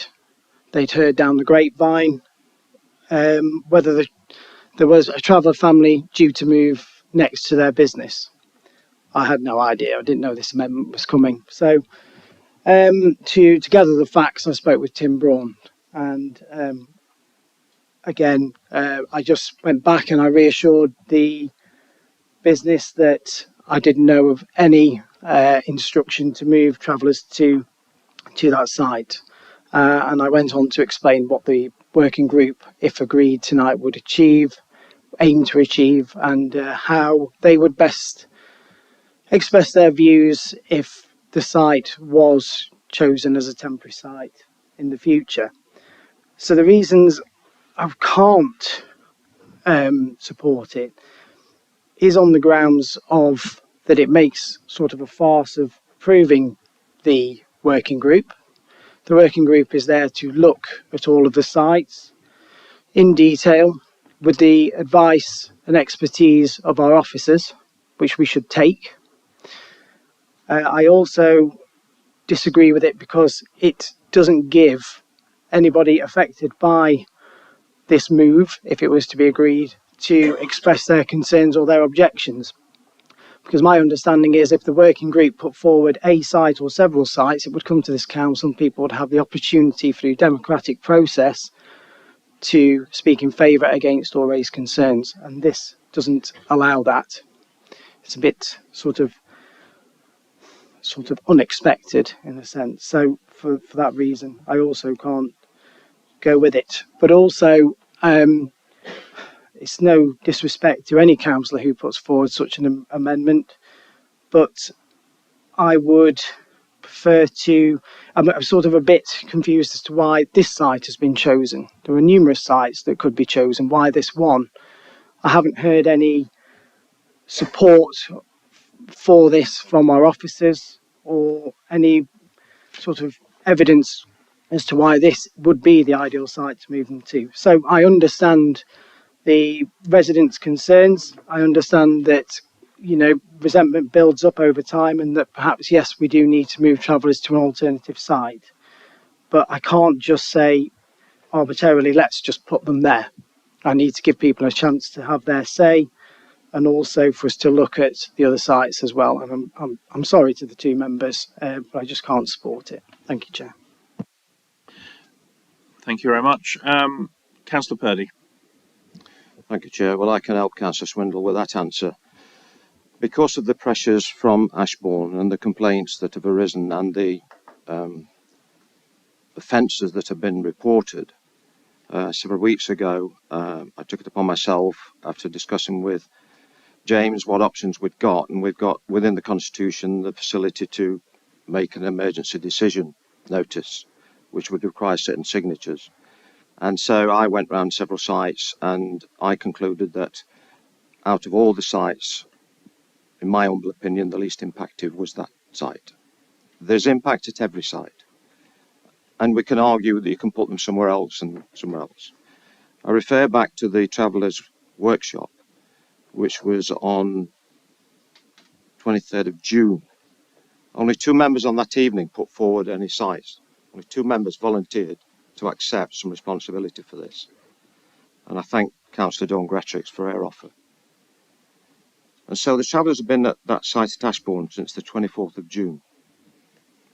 As a result of extra travellers going to that site and complaints arising again, 7 months ago we agreed to join with the initiative of the Crime Commissioner, Angelique Foster, who raised an illegal encampment task force in their area, to agree to have that facility with us. And so, I can't remember the weekend, but I think the first meeting was probably 3rd of August. I implemented, called for that illegal task force to come together. And so on virtual meetings with Angelique Foster, Chief Inspector Stephen Johnson, Inspector Emma, forgive me, I can't remember her surname, across the road, a lady named Jennifer, who is the business manager for Angelique, Paul Wilson, Tim Braun, myself and Councillor Hobson came together to discuss that illegal encampment. And obviously within that conversation up came the complaints that have arisen as a result of the homeless family at Ashbourne. And there's been complaints of witnessing masturbation by an 11-year-old girl and mother, and other complaints and indecent exposure, constant noise. And I felt that we've got to do something about it. And we have only one tool in the box. Until our permanent site is ready, until we approve a permanent site somewhere, I can't think of any other action that we can take except to relieve the people that have continually complained since 24th of June and have sent in some heart-wrenching emails about trying to sleep, they're on duty, nurses, so on and so forth. It's impacted upon the local clinic. And there's no easy answer to this. If you can find an answer, then please relieve me of this burden, because I've got no other option but to think, as we have done over many years, kept moving them. And you know they've been in Matlock Path a hell of a lot. So until we find that permanent site and agree it, if someone else can give me an idea what to do with these people, and as you know, I made a statement in May 2019 that I wanted to resolve a permanent traveller site. And it's cost me an awful lot of stress and headache. So I don't know what the easy answer is. There is no easy answer. So I accept that the members in Ashbourne have to put in this amendment. And if they're in Bakewell, I suspect the members in Bakewell would put in an amendment, or if they're in Wirksworth or wherever. And in those meetings with the Crime Commissioner and the Chief Inspector, Stephen Johnson, informed us at that first meeting that he'd contacted the mental health team. And I was really pleased about that, because I thought that with the impact and gravitas of a Chief Inspector, there may well be some action finally for our young friend who's been desperately needing mental health input for many years. And I've frankly been discussing. I think we're Yeah, I'm probably sorry, I'm coming to a point. straying I'm coming to a point. No, into. okay. So what I'm trying to say is, in answer to some of the queries, Chair, from the welfare side, that has been tried. We've tried to get that input in. We've also tried to get the police to put action in. But to date, I'm sorry to say, on both sides, there is no action. So we, the council, get all that blame. That's why this amendment is here, Chair. Thank you. Councillor O'Brien. Thank you, Chair. I very much support the views and sentiments expressed by Councillor Swindell. I have to say I think the amendment completely undermines the very purpose of establishing a working group. Whatever the merits or otherwise of the site on Harrison Way, we have a proposal from our officers that we will look at in a very short time at a number of potential temporary sites and evaluate them against criteria. Trust our officers is what we often hear from members sitting on the other side of this room. Well, I trust our officers. Had they thought that the amendment put forward was the right course of action, they would have proposed it. They didn't. So I trust our officers on this. I respect the fact that a member of the council, the leader, has done his own research. But what I don't accept is that one person's opinion becomes that of the council when we have a proposal to set up a representative working group to reach that conclusion. I find this amendment, as I said, it undermines the very democratic purpose of setting up a working group. So I would suggest that if this amendment is approved, there is absolutely no purpose in setting up a working group. Councillor Buckler. Yeah, I won't be supporting the amendment, which won't be a surprise. I think the point about this, this has been going on for decades, and I think that as a council we should be ashamed of the situation that we're in, and constantly. I do get the issues with Ashbourne. The location that we're talking about is right next to the White Peak Loop. It's right next to Peak Rail. It's in the middle of another community. It's not a sensible place for this to be happening. And yeah, I won't be supporting the amendment. Thank you. Councillor Solf. Thank you, Chair. I unfortunately I'm not going to be able to support it either. It's not in my ward, but it's very close to my ward, and people who live around the site will be affected by this if it happens. And for the same reasons that I fully understand why my colleagues in this group have put this amendment forward, the same reasons I feel that with it being so close to my ward and residents in my ward that I can't support it, because I can only imagine what the people of Ashbourne have been through, and I have my deepest sympathy for what it sounds like must have been awful. I want to go on record and say I am ashamed of Derbyshire Police and Derbyshire Adult Services that they haven't got a grip of this situation and the help that a certain person within this situation needs. And I think that's one of the reasons why we are being forced to effectively kick the can down the road, be in this situation with the ward member making exactly the same proposal to have them moved on until such time as the working group submits his recommendations in a few weeks' time, or when we next come to council. So I'm sorry, I can't support it. I've racked my brain, I've thought hard, and I've thought long about how I can do it, but as a ward member in Darley Dale, unfortunately, I don't feel I can. Sorry. Councillor Hughes. Thank you, Chair. I think we all should appreciate Councillor Purdy's efforts to find a site, and we know he's been doing that for several years. So I'd like to say thank you for doing that.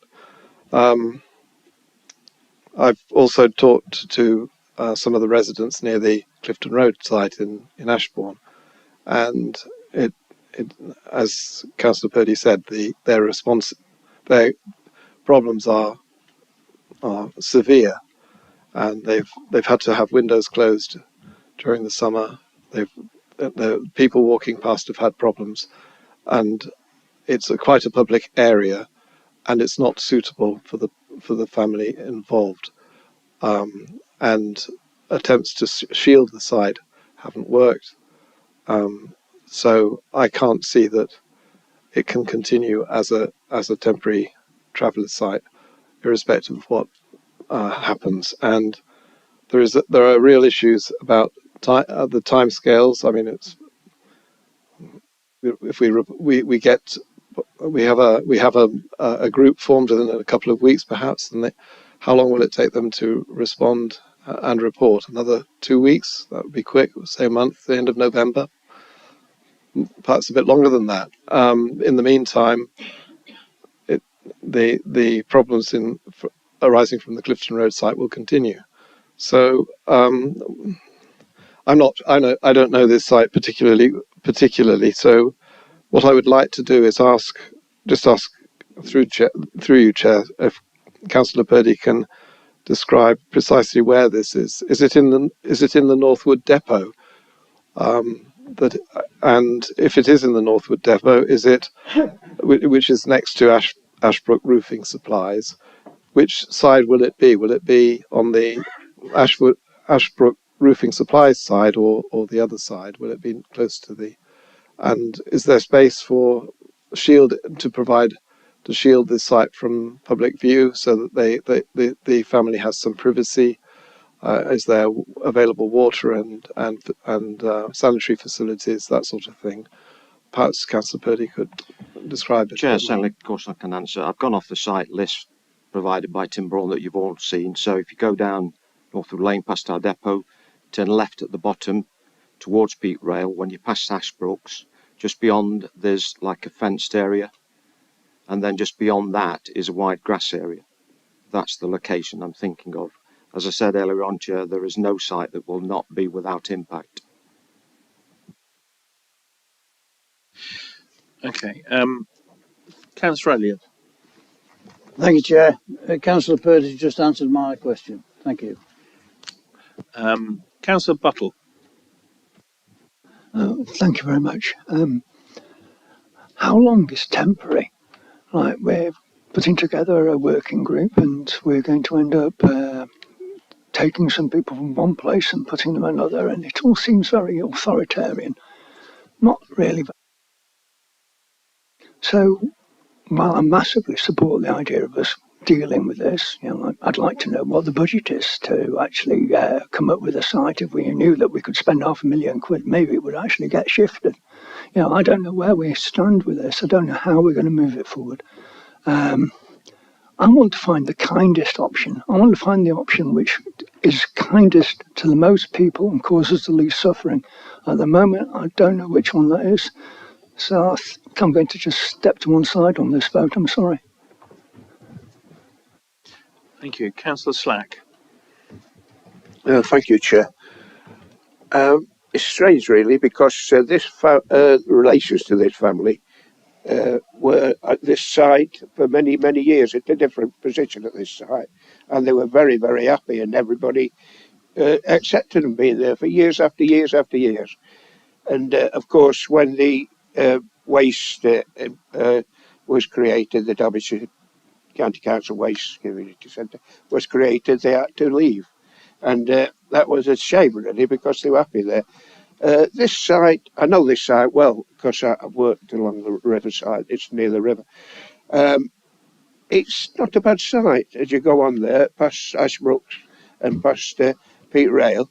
It's not a bad site, and if it's shielded and enclosed, I think it's a reasonable site, to be perfectly honest. to consider, which the working party consider. In regard to the working party, we're here tonight to elect a working party. I do sympathise with Aspen councillors, and Councillor Saltz expressed his views about police and social services not doing the job properly, Dashboard, and I do accept that, but at the moment we're here to set up a working group, and after we set up a working group, that can be put to the working group. So I think we're jumping the gun, really, having an amendment at this moment in time. So I'd like to support Councillor Purdy's in this. Sorry. Yeah, Councillor Purdy's. What's he put forward? I've read his report. Sorry, Councillor Purdy, if I missed that. But to put this view forward anyway. Yeah. I'll put this. Councillor Abson put it forward, probably. Yeah. Well, Good, Councillor Flitter. I'll put it forward anyway. Yeah, Chair, I was just getting. I took this amendment that this eviction was imminent or it was urgent, and that we were offering a site for them to go rather than get into a tangle. I mean, am I getting the wrong end of the stick there? I thought that was the reason for the amendment. I mean, I know that we're setting up a working party, but that's going to take some time. Now, what happens if we don't accept this eviction order and for them somewhere to go? Yeah. How difficult will that be to get them off the site in Ashbourne? This is where I'm coming from, because I also respect the members of the group that do not want to support this, and for the various reasons. But it's one of the most remote sites that I could really think of for a residential development. And these people have got to go somewhere, and it is temporary. So can you just, before I vote for this, can you all vote the way that, it depend on what you say? What are the ramifications if we don't do this for this eviction order and for the people of Ashbourne? Can I defer that to James to give an answer? So, just to clarify, there wouldn't be any eviction without a decision by council tonight. We won't be able to serve an eviction notice without this council identifying an alternative site for the travellers to go to. Tim's probably more of an expert on this than me, but I've become quite familiar with it in recent months. But the reason why the amendment is worded in the way it is because you need to make a decision on an alternative site before any eviction process can commence. We wouldn't be successful at court in seeking an eviction from any site if an alternative wasn't identified because of the statutory duty we have to the traveller family. Just as I thought, thank you. Tim, was there anything you wanted to add, or has James covered it? James has undersold himself. He explained that very well. Okay. Councillor Ratcliffe. No, you're all right. Councillor Wayne. Thank you. This is a dilemma. And I would need some officer advice on this, because at the end of the day, we've got a family with a homeless need. We've got them in an area where I was under the understanding that there is medical provision. Their chosen area was to be out in the south of the county. We quite possibly are going to uproot them from that location and put them into an isolated area at the side of a river. Now, I'm just wondering, and it is a fast-flowing river at that location, and I'm just wondering whether health and safety and the safety of the people concerned has been considered, and whether they've been consulted, and what the liaison officer has got to say. And I would appreciate some guidance from Tim, what his views are in relation to this, please. Thank you. From the officer point of view, the family and the Derbyshire Gypsy Liaison Group haven't been consulted, because this is the first I've seen of the amendment tonight. From the point of view of the family, they have encamped previously near rivers. That doesn't seem to be a concern to them in the same way that vehicles can be, fast-moving traffic.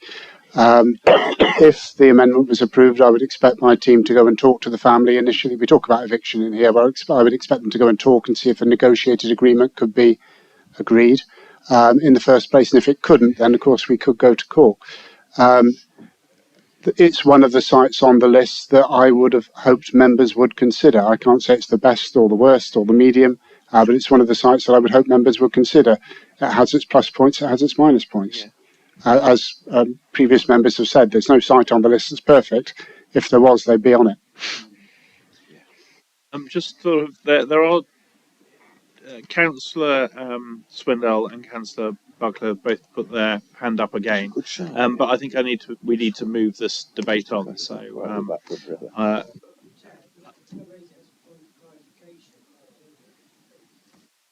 wouldn't be a point of order. It wouldn't. Sorry, it's. My point is, I'll be as quick as I can. I'm not saying that the site at Ashbourne is right or wrong. I'm not saying that the site at Harrison Way is right or wrong. And I'm not saying, Councillor Purdy, I have any answers. I understand how difficult this is. My point, Chair, is we don't have the information in front of us to make an educated decision. We're constantly told through training to read our papers and know our stuff. You're running the same argument. We don't. It's a point of order, Chair. We don't know. We can't make a balanced decision. I don't have the information before me. Nobody does. Apart from Councillor Slack, who's been there. Councillor Hobson. Thank you, Chair. Tim's already explained about how the eviction order process would work. I've spoken before many times that I believe that the views of the residents and businesses in an area should be, taken into consideration. I've read all this and had all the emails from the people of Ashbourne, spoken to the councillors from Ashbourne, and it's just been a terrible situation for all those people. And we are between a rock and a hard place.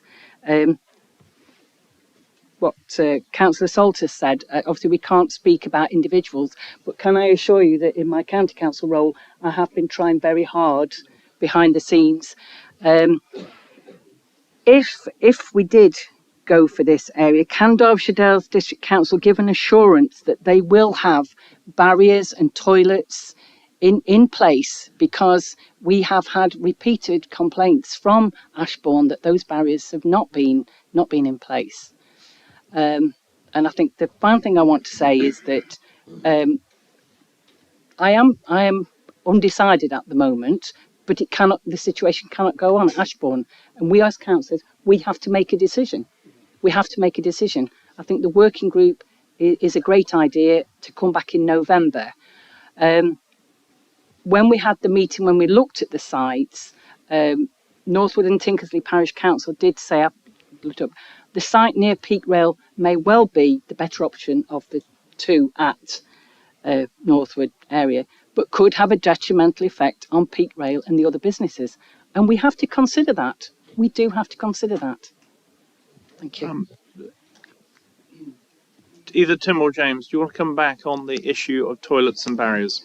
Yes, we always provide toilets and barriers on request from the family usually. They do like to use barriers to help provide some privacy and to manage their family encampment, and we provide as much as we possibly can.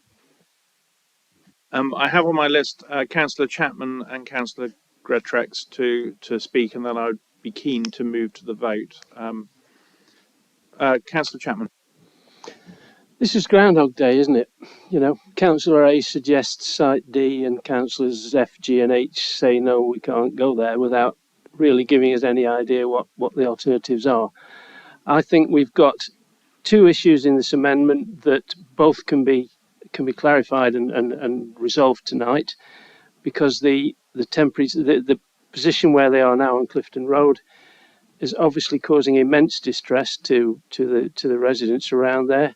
The site suggested, I've not heard anybody say why it shouldn't be there, and the working group is a separate entity and can be set up and to at the same time. There is no reason why those two parts of the amendment shouldn't run in parallel.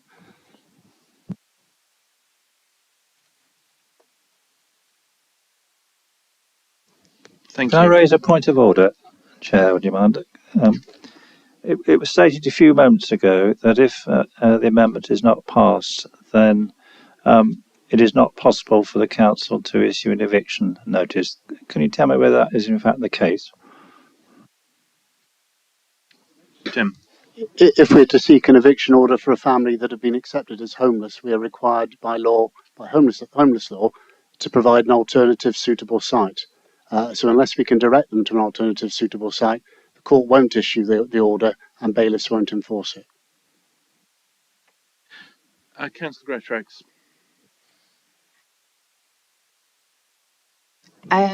So I take on board everything what both sides of the argument are trying to say. I think fundamentally we've got our duty of care, which we know about, to this family. I also understand the effect that their being on this current site is having, and I take on board the complaints from the people who have wrote in. I do think it's one of the most hardest dilemmas that we've had to face, and I think it's going to be very hard to try and reach a resolution. I do wonder though, it probably would have been good if we had someone here from the Gypsy Liaison Group who could have put their point of view forward. And I really don't know what to say. I can appreciate both sides. We have got, I think the working group has got to be set up like we want it to be. I don't know if that's the best way forward, and we ought to wait and not do anything with them at the moment and keep them where they are. But I think at the end of the day, we've got to do the best thing for this family, and we've got to find a way of doing something whereby we do start choosing sites so that we're fulfilling our duty. Thank you. Councillor Hughes, you've spoken already on this. Is it a point of clarification, or are we Are you wanting to add to the debate that you already put forward? I think I asked a question last time, so I want to make a point in the debate. Okay. Because I asked a question of Councillor Purdy, several. Okay. Okay. I'd just like to point out that I believe, and correct me if I'm wrong, that what the amendment is asking for is that this is a temporary tolerated travellers site that will be, and then the working group will eventually report, and following on from that report, it might become a temporary tolerated travellers site, or it might not become a temporary tolerated travellers site. So we're looking at something which will its status will be a temporary tolerated travellers site for a period of 2 or 3 months, perhaps, until the working group actually responds, rather than and I think it should be viewed in that light. Thank you. Chair, may I add a point of clarification? Yes. The purpose, as you've just pointed out, thank you, Councillor Hughes, is temporary. The purpose of this is to alleviate the suffering, if I may put it that way, of the people in Ashbourne. I've said earlier on, there's no perfect site. I'm not the expert on this. I just felt, in my own opinion, that was a site where there'd be less impact. But the purpose is to, until the working group has come up with recommendations. And as you know, at the previous traveller workshop, I offered sites in my ward. And once the illuminations are completed, then they've gone to top of Temple Road car park before, and I've got no hesitation in saying if we want to move from Darlydale northward, let's move them after the illuminations are finished. I don't like keep moving them around. It's not humanitarian, I've twice responded to Tim in the past as Councillor Joyce Paulie, bless her, where we kept them on our ward for several weeks and months on humanitarian grounds. So this is the dilemma. Can I add a point of clarification as well, if possible? I promise it'll be very short. Yeah. So just to clarify, for people who don't know the site where they currently are, it is extremely close to an infant and primary school, right next door to a chemist where elderly and vulnerable people go all the time, right next door to a leisure centre where people have to park to access those services, right on the door of Hislington Trail where children and families go for leisure time, as well as close to residents, and it's by a river. So there's so many things there that we need. If we voted on what's that, that's what we need to know. I think you've given the context. Final person, definitely, is Councillor Bright. Thank you, Chair. I just want to say that it was just Councillor Hughes just said 2 or 3 months. I hope that we can get this resolved. The working group can do their job. I know it's going to be difficult, but we need to keep to this deadline of maximum end of November. I wasn't really happy with that personally. I thought maybe sooner, but I understand the complexity of the job. We can't let this creep past then. For the benefits of the travellers and the benefits of the local residents wherever they go. We are trying to do a really difficult balancing act here, trying to weigh up the benefits of the local residents, the settled community and the travelling community at the same time. And it's really difficult, and you know there's a reason why we haven't managed to sort this out, because it's so difficult. So I just want it on record that we stick to that deadline of the end of November at the absolute latest for this working group to respond. Thank you, Chair.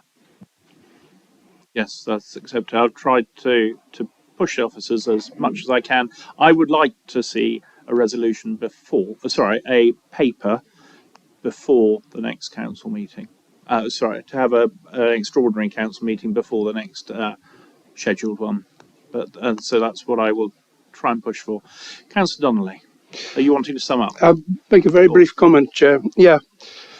As regards to my ward, I can assure you that, yes, there have been a lot of issues and all the rest of it, but the people I speak to in my ward and in Ashbourne are not so much concerned for the noise and the bark and everything else that's going off, but what they are concerned with, the young gentleman involved. They don't understand why this young individual has never... I think we can't talk about individuals. No, that's a young gentleman, yeah. But okay. Nevertheless, it's still... Okay. Yeah. But the complaint is not about everything. Sorry about that. Councillor Donnelly asked for a recorded vote. Did you ask for a recorded vote? Indeed. Yeah, thank you. Someone to second that? Yeah. Councillor Lees. Thank you. And Tommy will do the recorded. Do you want to Thank you, Chair, start at the top? I can take it over, yeah. Councillor Archer. Councillor Atkin. Councillor Bright. Councillor Buckler. Against. Councillor Buttle. I'm going to abstain. Councillor Chapman. For. Councillor Donnelly. For. Councillor Elliott. Councillor Flitter. Councillor Finesse. For. Councillor Gretrick. Councillor Hill. Councillor Hobson. Councillor Hughes. For. Councillor Lees. Councillor Mr. Morley. Councillor Murphy. Councillor O'Brien. Councillor Purdy. Councillor Ratcliffe. Councillor Sold. Councillor Shirley. For. Councillor Slack. Councillor Sutton. Councillor Swindle. Against. And Councillor Wayne. For. Yeah, that passes. That's carried, is it? That's carried, yeah. That's carried. So that's been carried. Go back to Councillor Hughes, I think, who suggested that another criteria should be added to the It was I would make that as a suggestion to the people who are nominated to the working group, that they take into consideration the the guidelines for travellers' sites published by a government department. Would that, I mean, if that's acceptable to all sides, then I don't particularly want to make an amendment or anything like that. Is that acceptable? Yeah. Yeah. Okay. Thank you. That's great. So, Councillor Slack. I presume this land at Harrison Way, the council own it. Is that correct, Tim? Yeah, that's all. Yeah, thank you. Okay, so we go back to the substantive motion to vote again, which is again recommendations 1 to 4. All those in favour?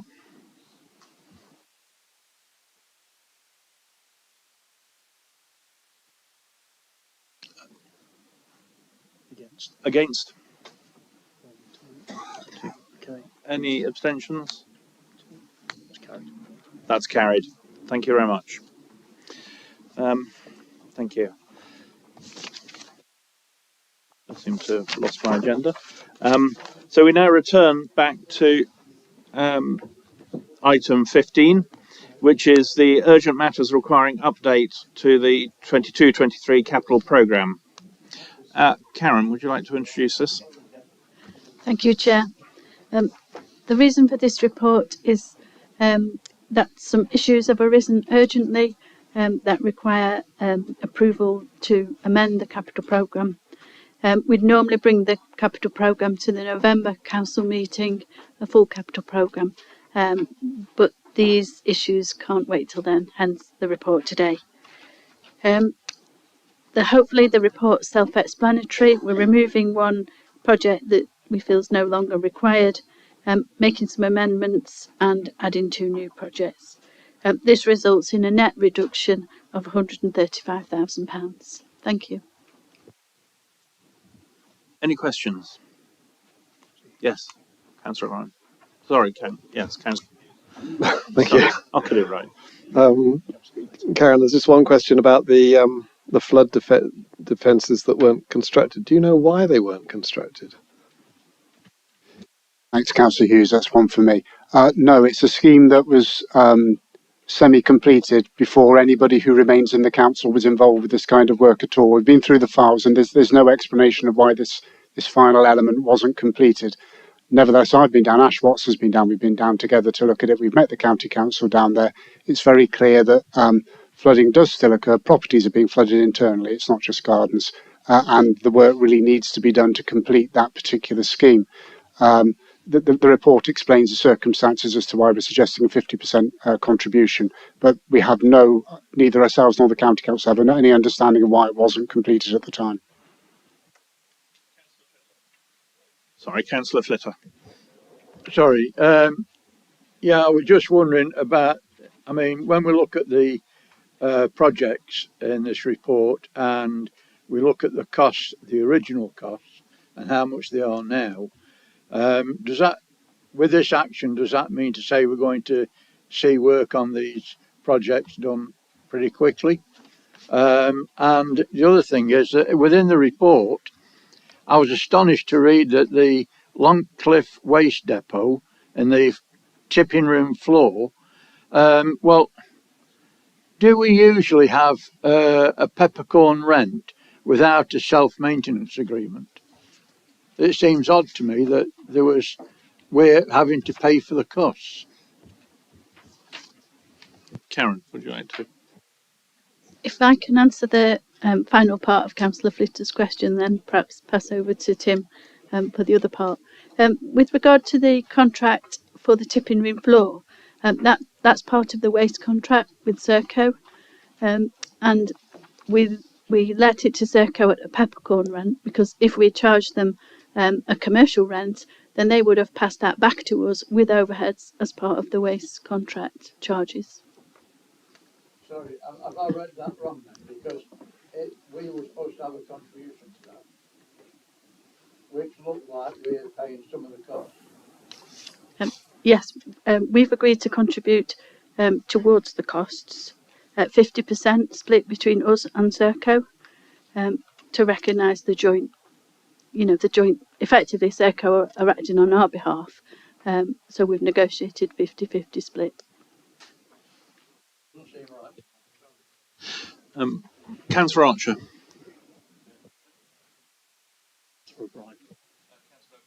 Councillor O'Brien. Yes, thank you, Chair. The report justifies the increase in costs by reference to rising inflation. I do follow the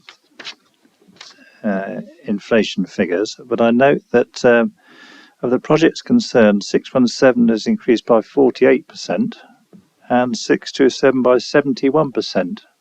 That does appear to be some way in advance of the current rate of inflation. So is that the only reason that these prices have increased? Karen again, or is... Thanks, Chair. I know Councillor O'Brien's asked fairly detailed questions of Mike Goldsworthy, who isn't here with us tonight. I know Mike has provided written replies to those questions. I have the reply here. In relation to Ashbourne Bandstand, the initial cost estimate was prepared internally when the scheme was first allocated funding in the capital programme in 2021. The estimate was calculated with reference to actual costs incurred in other DDVC building projects at the time, but was based on an assumption that the scheme would be delivered in-house. At the start of the year, Faithful and Gould were appointed via a framework to assist with providing technical support to a number of projects, including this one. Faithful and Gould undertook an overview of the project, including the costs, and developed a specification in March this year. Following consultation with local interest groups and ward members in April, further revisions were made to the design and specification, taking into account the results of the consultation in May. The scheme was tendered on Source Derbyshire in July with a return date in August. Following evaluation, the scheme scored highly on the various quality questions, 33.5 out of a possible 40, and is considered to be a very good bid. There's been an element of time over which the projects have been going, which have resulted in increased costs. There's been elements of inflation. There's been the fact that, in actual fact, we've only received one tender for that particular work. It's also proved to be very difficult to get compliant tenders in relation to the clock tower in Matlock. Increases are due to a whole host of reasons, one of which is inflation. Others are the fact that work is just coming in more expensive. Contractors are able to pick and choose. It is considered that the levels of interest we've got now are as good as we're going to get, and if we want to get the work done, we probably need to move forward with it. Councillor Fitter answered a question which wasn't answered at the time, and yes, the hope is that if these are approved, these jobs can be done fairly promptly within this financial year. I haven't got anyone else down to speak. Could we have someone to... Oh, Councillor Atkin, are you... Yeah, thank you very much, Chair. Yeah, I'm quite happy to remove all the recommendations set out in the report. And Councillor Donnelly? I'm happy to second, Chair. Anyone else wishing to speak? No? Can we move straight to the vote then? All those in favour?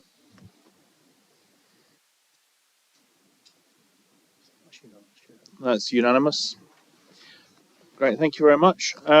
We now move to item 16, antisocial behaviour policy. I think Vicky's going to introduce that paper.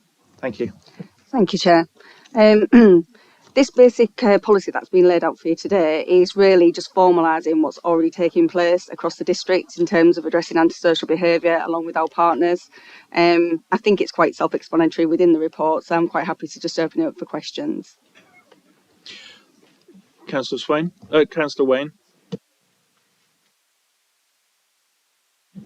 Thank you, Chair.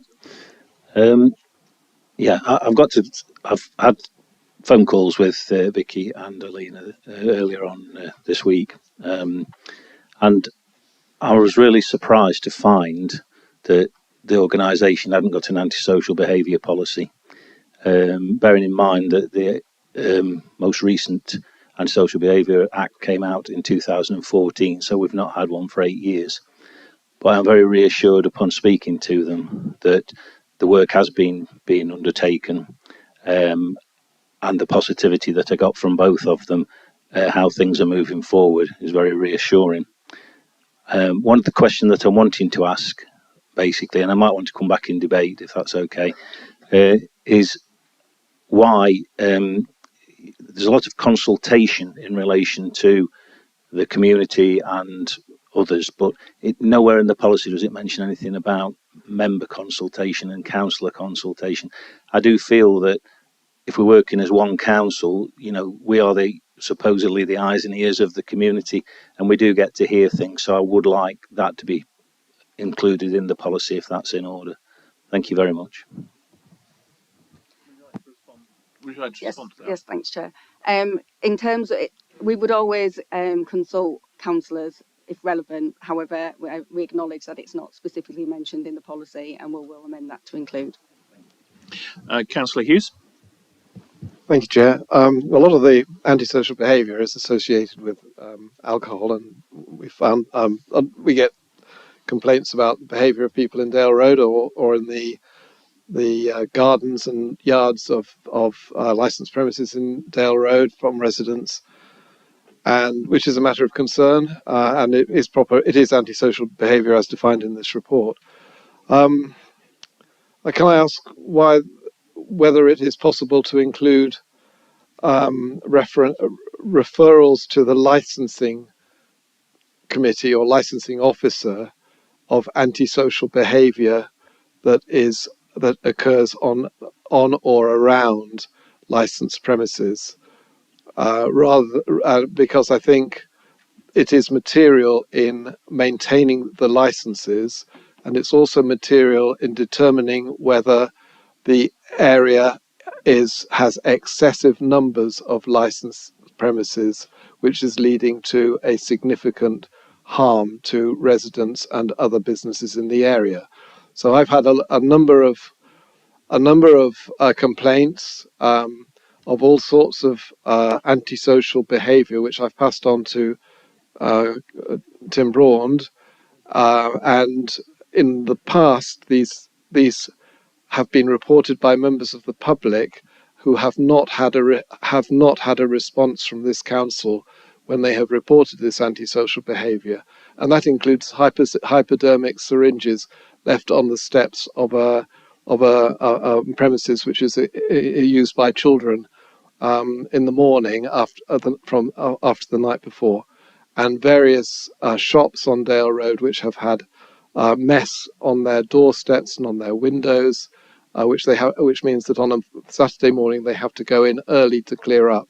So, and this is due to excess alcohol consumption in Dale Road. So, can I ask whether it is possible that the policy is amended to include referrals of such behaviour to the licensing committee or the licensing officer? Thank you. Vicky. Thank you, Chair. My understanding that anything to do with licence falls under the corporate enforcement policy, so it would fall under that policy rather than the antisocial behaviour one. We do work very, very closely with environmental health and licensing as well when particular issues come through. We do work very closely with licensing and environmental health when particular issues come through that they would possibly have a lead on. These are the actions within the 2014 Act that we can take, and we will work under the corporate enforcement plan as well. But does that preclude formal statement in policy that you will inform that anything associated with that would be? The links are made already in the plan. There's a link in it to the corporate enforcement policy within the actual policy. Right. Thank you. Yeah. Councillor Flitter. Thanks, Chair. Well, I have to declare that I disassociate myself with comments on Dale Road as a licence holder and have premises on Dale Road. So if that comes an issue in particular, I have to leave the room. But I was just concerned about the enforcement powers and how strict and thorough they are, because you'll guess by now I'm a bit of a sceptic. I see these as a slap on the wrist. I see them as a pen pushing instead of solving a problem that exists, and that's on a general scale. So knowing the problems of enforcement in other areas of this council, how are we going to really get that message across and enforce with vigour?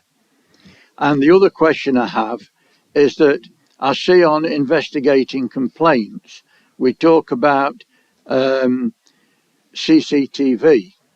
Now, I was at a meeting not long ago on the Hurst Farm estate with the police and other agencies, and it is increasingly that members of the public are attaching CCTV to their property. But we were quite clearly told by the police that you can only erect something to the vision of the end of your property and not beyond. And the problems often exist outside the property boundaries. So I see that I need clarification on that. If that is right, what we're being told by the police, or are you totally relying on CCTV in the town centres, where that is not only the area for antisocial behaviour? Thank you. We're very lucky in the Dales where we actually have really good ways of dealing with intervention and very early interventions, prevention first before we get to the enforcement level. What we do is we have an antisocial behaviour meeting that meets every fortnight. This policy is how we would tackle things under the 2014 Act. It doesn't mean this is just the council that would do this. I go to a fortnightly tasking meeting and the police will take their share of the pain, the House Association will take their share of the pain as well. So at the moment I know the police are leading on 2 criminal behaviour orders and an injunction, House are leading on an injunction and some acceptable behaviour contracts. Myself, I'm reading on some community protection warnings. Yeah, so but we try to go from the earlier intervention first and because we believe that's the easiest way to go, isn't it? And a lot of times a very simple antisocial behaviour advisory letter stops it all. Yeah. With the CCTV, I take your point, it does have to be within the curtilage of their own property. I have some guidance for residents. If ever they ask me for it, I can send them it. Same as well, if you want me to send you the guidance, I can do. It's very, very simple. It's what they can and can't do to do with CCTV. Sorry, I was just going to say, to clarify in terms of CCTV, it would be the council CCTV that we're referring to in the report. And we do look at areas where there is an increased incidence, and we would look at maybe introducing more CCTV if it was relevant at the time. So that's always under review. Thank you very much. What was discussed actually at the meeting on Hurst Farm. It's all right. That's good. Councillor Ratcliffe. Thank you, Chair. It's a very comprehensive, detailed policy, I have to say, and perhaps long overdue. My 2 questions are perhaps slightly rhetorical. First of all, do you envisage any retraining or training of those council staff who sit on the telephones and reception area so that they're able to give guidance and perhaps also filter out what is just a commonplace complaint to that which is deserving of antisocial behaviour assessment? And then my second question, in terms of addressing issues of antisocial behaviour, do you again foresee or envisage the re-establishment, and I use that word advisedly, of a multidisciplinary team to look at ways to make the response effective? The multidisciplinary team is effectively what we've got with that 2 weekly antisocial behaviour meeting. There's police on that, there's housing on that, environmental health, licensing, myself, CCTV. We also have Peak Park should be coming. We have people from Children's Services and Adults Care as well coming, and victim support as well on that meeting. So it's quite a multi-agency meeting to decide who would lead on a particular case. We have a confidentiality sharing, so we know the details of that case. We all can put forward what we can and can't do, and then we decide who's going to be the lead on that and who's going to take it. Obviously we'll help, but who's going to lead on that? Okay. Councillor Stack. Thank you, Chair. Tim, who do we hold responsible, really? The bar owners or the people who get terribly drunk and causing antisocial behaviour? Shouldn't the bar owners really look at the situation and say that person's had too much to drink now, I'm not serving him anymore, and move him on. Is that's a good policy for put forward to the bar owners? Who's going to answer that? Thanks, Chair. It's not really part of the antisocial behaviour policy, No. but there is a legal requirement to not serve people who are drunk. Yeah. That would enforce it more. Councillor Purdy. Thank you, Chair. I just want to respond to Councillor Wayne's point about why this has been introduced before. It's because you've got two good officers now. And if I may, I've been wrapped over the knuckles before now. It's Alena, not Alina. Not embarrassing. No, but look, I'm happy to, as Chair of the Derbyshire Dales Community Safety Committee meetings with Council Officer and Deputy, if anybody you want to come along to those meetings as a guest, you'll be astonished at the amount of work that's been produced and the collaboration with other authorities. It's a real eye-opener. And I've asked for the recent minutes and slides to be put out, which Alan has dealt with, so that you should all get it soon. Thank you, Chair. Councillor Purdy, were you moving this? I'm happy to move it, Chair. Thank you. Thank you. Can we have someone second it? Councillor Wayne? Yeah. Councillor O'Brien, I think I've got you down next. Yes, I just wanted to ask a question. I'm pleased that we have this policy, but I have to say it does seem to emphasise very much the punishment aspect of dealing with antisocial behaviour, as opposed to the remedial aspects. Understanding why antisocial behaviour appears. That appears not to feature in the policy. Would you like to make any comment on that? I thought I had balanced it where the first half of it was your early intervention, your prevention, and your second half was more on your enforcement. Did you read it that it was all very heavily enforced? I thought I had balanced it deliberately because most of the work we do in the Derbyshire Dales will be your early intervention and your prevention, and we have a lot of good projects. We have sports projects. Our sports development team are delivering youth diversion projects. One in Darley-Dale that's extremely successful at the moment. We have Extreme Wheels as a youth diversion project out working with youngsters on the street. We're hard to reach kids. So we do an awful lot of project work around your early intervention and your prevention. That's very good to hear, and I Yeah. acknowledge that. I just felt that was, if you like, in the introduction to the report, rather than in the body of the policy.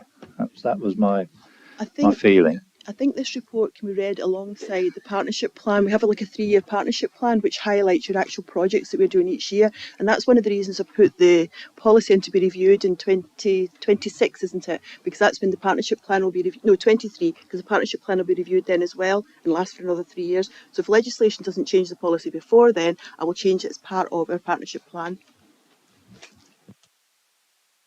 Very briefly. It was just in response to Councillor Councillor Ratcliffe in terms of the question about training for staff. Most of all the calls and emails that do come through directly to Alana, so there isn't really any need for any other sort of training for council staff to take those calls. It was just to answer that question for you. Although we have done training on community trigger, so the staff in the call centre do know when they have a community trigger coming through how to handle it, because there's a decided process. Thank you. We haven't got anyone else down to... Oh, Councillor Hobson. Has it been seconded, Chair? Yes. It has been. I just Councillor wanted... Wayne. Oh, right. Of course it was. I just wanted to agree with what Elena had said for the benefit of Councillor O'Brien. I was at Darley-Dale Town Council last night, and the intervention work that's been done there through the Dales and with the police were very happy with that. So, thank you. Okay, can we move to the vote now, please? All those in favour? That's unanimous. Great. It is now just after 8:25. Could we have a vote to extend the meeting so we can deal with the Chair, final... I propose a movement to extend the meeting so we can finish the business. Yeah. And that doesn't mean we can spend ages over the next two items. If we can deal with things efficiently as possible. Could we have someone to second it? A second, Chair. Councillor Donnelly, and all in favour? That's carried. That's great. Okay. That's super. The next item on the agenda is 18, Procurement Strategy and Sustainable Procurement Policy, which is Caroline. Thank you very much for waiting so patiently. Thank you, Chair. As members will know, there's 3 elements to this report, so I'll try and summarise as briefly as possible. Firstly, the procurement strategy. This focuses on making sure that every penny is spent wisely to minimise costs and reduce risk.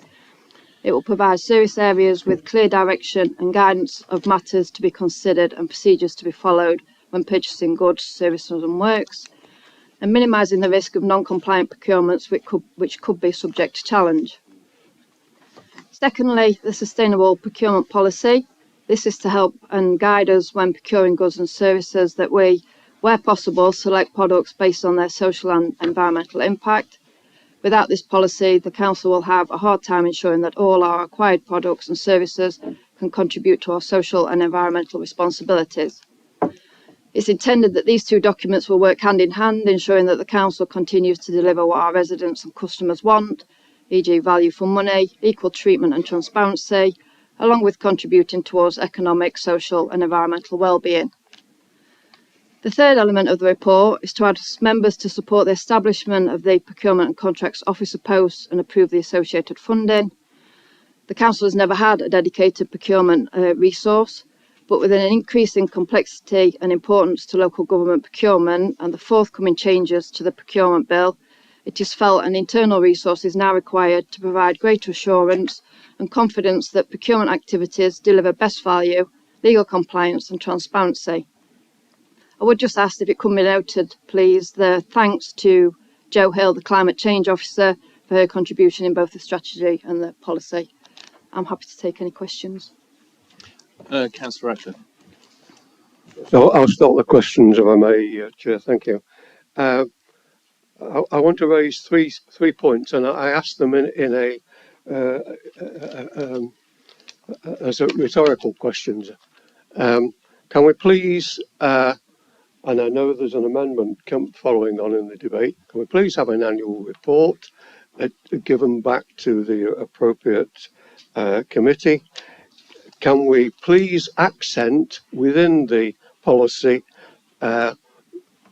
climate change and the need to give it full regard in terms of procurement? And thirdly, can I make a plea that we have an acceptance within procurement that value for money is not always the cheapest. Yeah, I'm a great advocate of something that I know you will be aware of, which is called the Preston model. Yeah, of about, again, giving work and orders to local suppliers. Yes. Yep. First I don't point, know if you want to respond to those three. No, I can assure you we will be providing an annual report. The second aspect with regards to documenting where it affects climate change and social responsibilities, we've done that prior to the adoption of the actual policy, so we've started recording that for our current procurements. So we will be able to report that back on your annual report at a later date. And yes, in a total agreement. It's not about just value for money. It's the whole procurement process and how that affects environmentally and cost for the duration of the actual contract. Forgive me for coming back, Chair, but if we move to that type of procurement, the local supplier, would it need to have council endorsement, or could it simply be enacted but by this new officer in post? The new officer in post, subject to approval, would obviously assist in that side of things and be able to move it forward. As you'll note on later on in the agenda, the contract standing orders, we're actually proposing to amend our thresholds so that local businesses, smaller, medium enterprises, will find it easier to do business with us by our thresholds so that they can apply for or put a submission forward for procurement under lower thresholds just via the quote option rather than going to a full complicated tender.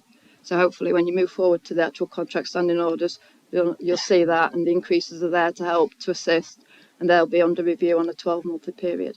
Thank you very much for your answer. Thank you. Councillor Flitter, were you wanting to? Yeah, just to say it's an excellent report. Can't really fault it, to be quite honest, and I've looked. But I'm just concerned that strategic theme 3, to support a vibrant local economy, is one of the most important pieces of this document. But to achieve that, you've got to look at strategic theme 1, and that is making it easier for local business people to get involved and work with the council. I know so many local companies that will not deal with local councils because of the red tape. And that doesn't just go to procurement, it goes right through business. The number of people I talk to in Matlock businesses, and they tell me that they don't like dealing with the council because of the red tape and the hoops they have to jump through that's making business difficult. Have you got a clear plan that you're going to cut those that red tape to enable local people as well as national people to actually do business with us? We're starting with the steps. We're far from perfect, I can assure you on that, but we're starting with the steps, as I say, to increase the thresholds so that small and medium enterprises can apply for procurement facilities, so that they undertake a simple quotation rather than have to go through a lengthy completion of a tender exercise.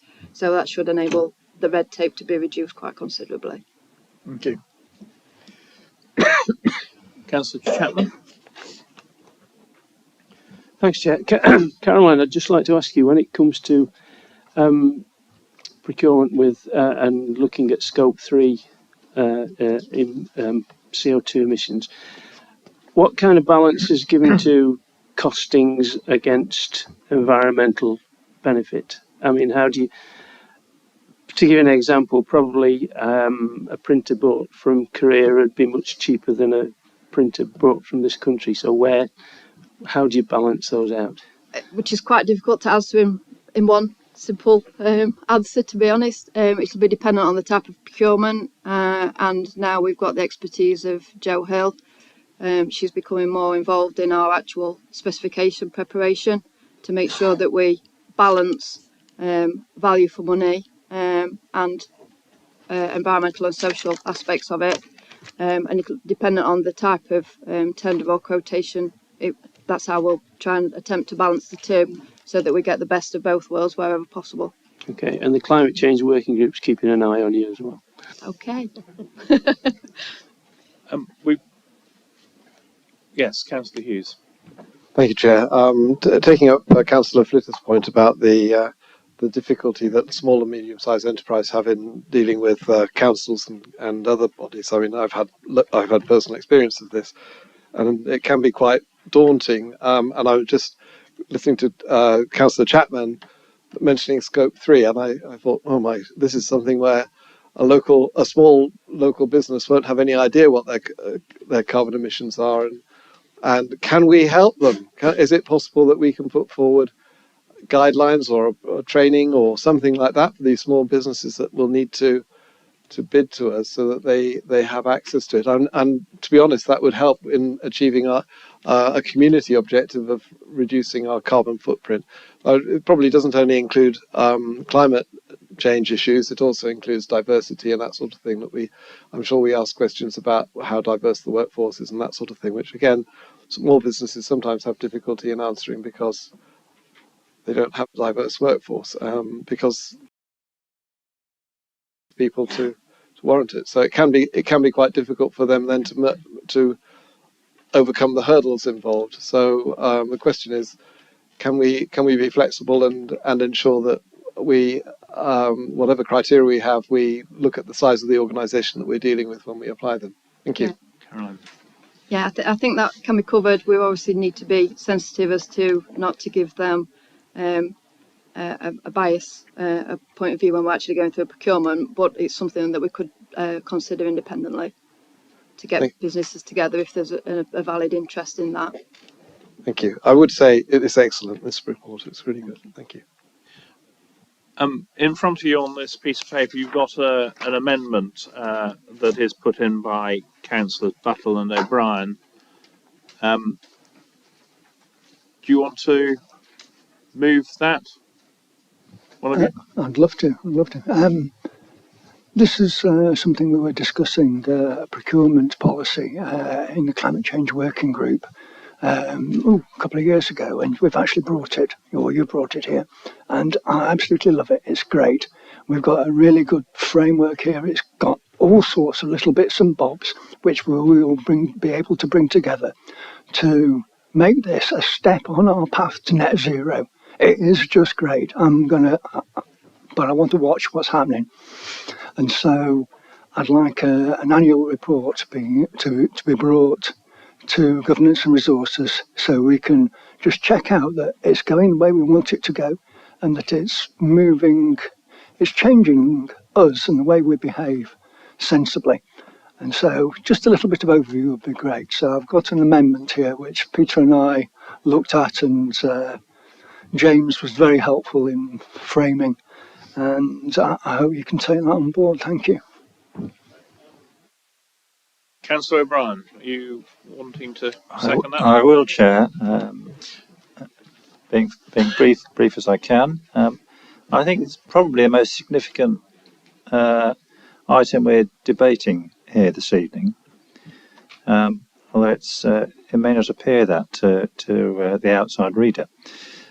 Procurement by council is a major influence on directly the way in which we mitigate the impact of climate change in the district, but is also a way in which we can demonstrate best practice to other local businesses. The reason that Neil and I put forward this amendment is that we both fully support the principles and sentiment behind the policy, but I certainly feel that it's a little bit like our planning policy. When you read it, there are a lot of mays, if appropriate, and encouragement in the policy. So, again, like our planning policies, can we actually put them into practice, or is it about encouraging and mays?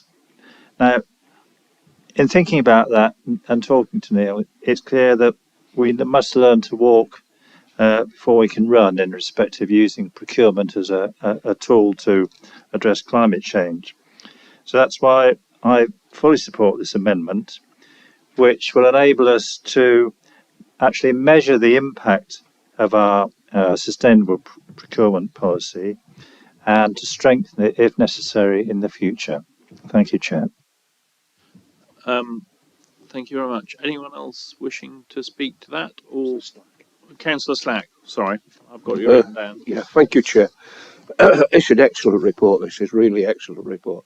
And I think the amendment will improve it even better. So I'd like to move it. Is it possible to move it with the amendment, or will you have to do that separate? That's been done already.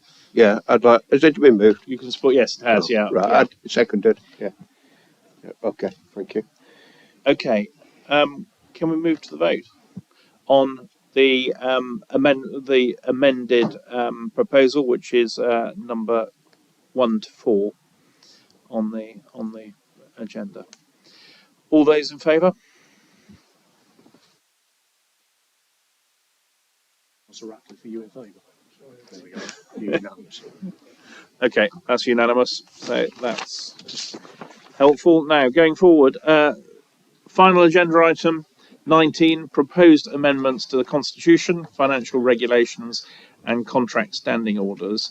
And I think that's James and Karen, I think. Yes, Chair. I'll start off and Karen can fill in the blanks. But basically, this is the red tape that you've just been talking about. Except what we're proposing to do is to loosen some of that red tape to make it far easier for not only businesses to interact with us, but actually reduce some of the administrative burden on the organisation in the way that it acts to procure goods, and also demonstrate a bit more transparency in the way that we do it. So certainly my part of the report is contract standing orders, and it complements the report you've just considered and approved. I think the key thing I would want to draw your attention to is that we're trying to make the process less bureaucratic as you've just heard. The revision of the thresholds doesn't reduce transparency; it just makes us more efficient in the way that we operate. There is one thing I'd like to draw to your attention in the contract standing orders. We've got in there that the values, the thresholds are not are inclusive of VAT. That should be exclusive of VAT. If we did that, we'd still have a lot more red tape, which we all want to avoid. So just to know that. I think we'll keep these thresholds under review. £2,500 for the lowest threshold is still quite low, especially compared to other Derbyshire authorities and similar authorities. So we may well come back at the annual meeting with revised proposals on that, and we can demonstrate what the impact of the change has been now.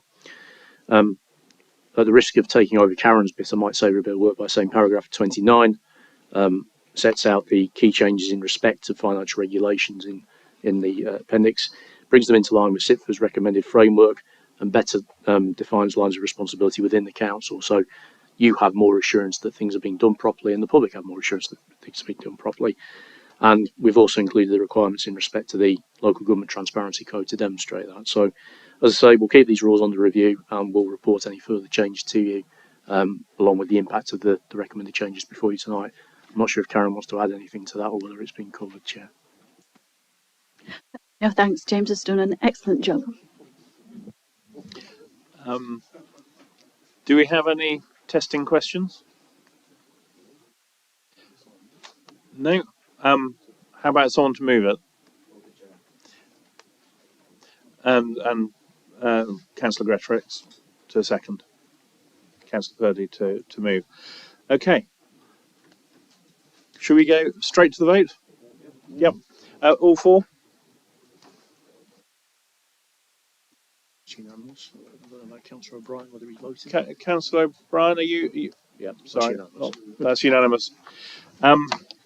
So that brings us to the end of this evening. Thank you all very much. It's now 9:15, and declare the meeting closed. Thank you all very much.